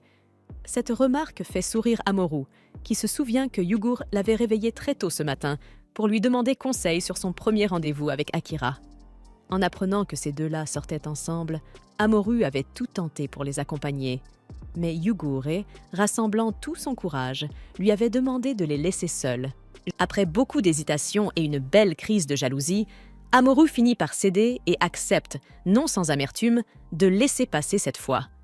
Mais en y repensant maintenant, elle ressent une petite tristesse au fond du cœur, car elle aurait voulu, elle aussi, être aux côtés d'Akira. Pendant ce temps, le garçon continue sa promenade avec l'androïde la plus amoureuse du Japon, Yugur, qui trébuche soudain sur quelque chose et manque de tomber. Heureusement, Akira la rattrape juste à temps, une scène pour le moins romantique. Dans sa chute, la lanière de sa sandale se casse et Akira, avec une galanterie naturelle, se penche pour la réparer. Yugur, ravi, lui adresse un immense sourire qui illumine son visage. Son bonheur est si contagieux qu'Akira ne peut s'empêcher d'admirer sa beauté. Et pour la première fois, il trouve le courage de lui dire franchement à quel point elle est belle. De l'autre côté du cratère, Amorou, rongée par la jalousie, se plaint ouvertement de ce qu'elle ressent. Yokureta lui conseille d'être sincère et de dire ce qu'elle a vraiment sur le cœur. Après quelques secondes d'hésitation, Amorou finit par avouer qu'elle aime à la fois Yugur et Akira, et qu'elle est assez égoïste pour les vouloir tous les deux. Elle a peur qu'ils finissent ensemble et qu'il ne reste plus rien pour la pauvre petite, elle Yokureta, lui suggère alors de leur en parler directement. Amorou craint que cela ne rende la situation gênante, mais Yokureta lui rappelle que l'amour est toujours compliqué, et ces mots semblent la toucher profondément. Elle finit par promettre qu'elle sera honnête avec ceux qu'elle aime. À ce moment-là, Yokureta demande à Hanayama comment vont les choses avec Ajisai, et si elle n'a pas peur que son épouse cesse de l'aimer, Hanayama sourit et répond que cela n'arrivera jamais, car Ajisai est une femme au cœur tendre. Un bond dans le temps nous ramène en 2045. Ikishima remarque que Toa s'occupe de Dabu comme s'il était son propre fils, presque pour prouver l'amour qu'elle porte à Akira. Sur ce sujet, Toa lui demande si, selon lui, une intelligence artificielle peut réellement aimer un être humain. Le robot lui répond posément que non, car les IA n'ont ni corps ni sentiments, seulement des yeux pour observer. À ce propos, le scientifique n'est pas du tout d'accord, car selon lui, si toute votre existence est dédiée à quelqu'un, cela signifie que vous voulez être quelqu'un de précieux pour cette personne. Ikishima demande alors s'il est précieux aux yeux de Toa, et elle répond oui, même si tous deux ne peuvent se marier. Dans tous les cas, il est important que l'IA retienne ceci. Les sentiments ne dépendent pas de la chair. Ils grandissent et se transforment en affection pour quelqu'un. Puis ces sentiments deviennent la force motrice de l'évolution. Revenons au grand cratère de l'explosion. Yugur arrive dans ce lieu magique, en ayant toujours à l'esprit les paroles de Toa, sachant que cet endroit fut le théâtre d'une bataille intense. Akira, sur le ton de la plaisanterie, demande si c'est elle qui a tout fait exploser. Yugur répond précipitamment que c'était Yoyami. Akira se souvient que Yoyami est l'une des deux androïdes rencontrées au centre de recherche de Hakudate, et Yugur confirme non seulement cela, mais précise que Yoyami et Hakubo sont ses sœurs, et que toutes sont des armes de combat, appelées séries externes, créées pour mettre fin à la guerre. Elle demande alors ce que le jeune homme pense d'elle, maintenant qu'il connaît la vérité. Akira hésite, car après avoir dormi si longtemps et s'être réveillé dans un environnement si différent, le lieu où il se trouve lui semble plus fictionnel que réel. Quant à Yugur, peu importe combien elle affirme pouvoir causer autant de destruction que ce cratère, il ne ressent aucune peur, puisqu'elle l'a toujours aidé du mieux qu'elle pouvait et qu'il la connaît assez pour dire qu'elle ne ferait aucun mal. Yugur commente que le garçon agit bizarrement et il lui renvoie la remarque, puisque c'est elle qui a commencé à parler d'être une arme de guerre en plein rendez-vous. À ce moment-là, Yugur attrape Akira sur le fait, admettant que c'est bien un rendez-vous, et plaisante en disant qu'il devrait simplement se marier pour en finir. Avant de quitter le cratère, la jeune femme demande à ce qu'ils prennent une photo pour immortaliser ce moment. Puis, elle passe à l'offensive et précise que si Akira a l'intention de l'embrasser, c'est le moment où jamais, prise de court et embarrassée, le garçon se fige et la fille monte encore les enchères en avouant qu'elle l'aime. La réaction d'Akira à cette confession est exactement ce qui est capturé sur leur photo ensemble. Lorsqu'ils rentrent enfin à l'auberge, Agisai demande jusqu'où ils sont allés. Akira répond qu'ils ont visité le grand cratère de l'explosion, mais ce n'est évidemment pas ce que voulait dire l'aubergiste. Au même moment, le reste du groupe arrive et Hanayama décide de tout avouer à propos du projet d'excavation d'Oul aux sources chaudes, reconnaissant que l'auberge pourrait disparaître à cause de cela. Mais la véritable raison pour laquelle Hanayama reste au sein d'Oul est précisément d'empêcher ce projet d'avancer. Et même si l'organisation finit par la considérer comme une traîtresse et la pourchasse, elle s'en moque complètement, car la seule chose qui compte pour elle, c'est Agisai. Malheureusement, Hanayama n'avait jamais eu le courage de lui dire tout cela plus tôt, par peur de la rendre triste. Après avoir tout entendu, Agisai demande si elle peut frapper sa bien-aimée au visage, et Hanayama accepte sans broncher.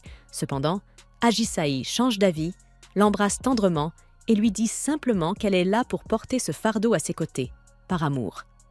Le soir venu, Amorou confie à Yugur qu'elle a vu le couple au cratère plus tôt dans la journée et que ce n'était pas cool du tout, honnêtement. Amorou aurait préféré être avec eux plutôt que d'être laissé de côté, à affronter ses propres sentiments seul. Yugur avoue que sortir seul avec Akira a été une expérience formidable, au point que, grâce à cette journée, elle sent qu'ils sont un pas plus près du mariage. Amorou n'en revient pas et jure qu'elle ne laissera jamais cela arriver. Les deux jeunes femmes se lancent alors un véritable défi amoureux, déterminées à voir laquelle finira par conquérir le grand Shad, Akira Aimgami. Le lendemain matin, le groupe de visiteurs fait ses adieux aux aubergistes. Amorou se réjouit que le couple se soit réconcilié. Mais connaissant Agisai, Akira ne doute pas qu'elle trouvera bientôt une nouvelle raison de se chamailler avec Hanayama Yugur et, quant à elle, pense qu'ils iront bien tant qu'ils croiront en la magie des sources chaudes. Soudain, le trio croise un homme au milieu de nulle part. Curieusement, celui-ci explique qu'il est à la recherche de quelque chose qu'il sent ne pouvoir trouver. En plus de cela, il connaît Sendai comme sa poche et propose de devenir leur guide. Ainsi, l'homme rejoint le groupe et tous prennent le bus en direction de Sendai. Pendant le trajet, Yokurata manifeste un intérêt particulier pour la montre technologique d'Akira. Poussé par la curiosité, il finit par lui demander la permission de l'examiner, espérant y trouver des indices sur la manière dont le garçon a atterri ici. Après plusieurs heures d'analyse, il lui rend l'objet en disant qu'il n'a encore rien découvert, bien qu'au fond de lui, il sache avoir aperçu quelque chose de magnifique à l'intérieur de cet appareil. Arrivé à un point de vue panoramique sur la ville, le groupe reste émerveillé par l'immensité de Sendai. Yokurata leur explique que cet endroit regorge d'institutions destinées à la formation des élites appelées à travailler plus tard à Tokyo. C'est pour cela qu'on surnomme Sendai la cité des savants, le lieu où toutes les formes de savoir se rejoignent. Yugur demande à Akira comment il compte trouver ce qu'il cherche, sachant qu'Oul restreint fortement l'accès à la connaissance pour la population. Mais Yokurata est convaincu que le grand répertoire du savoir de Sendai, une bibliothèque réputée et encore bien remplie, pourra leur donner des réponses. Cependant, une fois sur place, Akira ressent une certaine frustration de ne pas trouver ce qu'il espérait. Quant à Yokurata, il connaît bien la bibliothécaire, une certaine Seisato, réputée pour son sens de l'ordre. Il conduit donc Akira jusqu'à elle et demande où se trouvent les livres sur l'intelligence artificielle. L'employé répond qu'ils sont interdits d'accès et rappelle à Yokurata qu'en tant que membre d'Oul, il devrait le savoir. Pour détourner la conversation, Yokurata déploie tout son charme et entoure la bibliothécaire d'un câlin audacieux. Il ne réussit peut-être pas à obtenir les ouvrages sur la guerre, mais il gagne un rendez-vous pour plus tard. Selon lui, il existe toutefois une autre piste de recherche, si le répertoire n'apporte rien.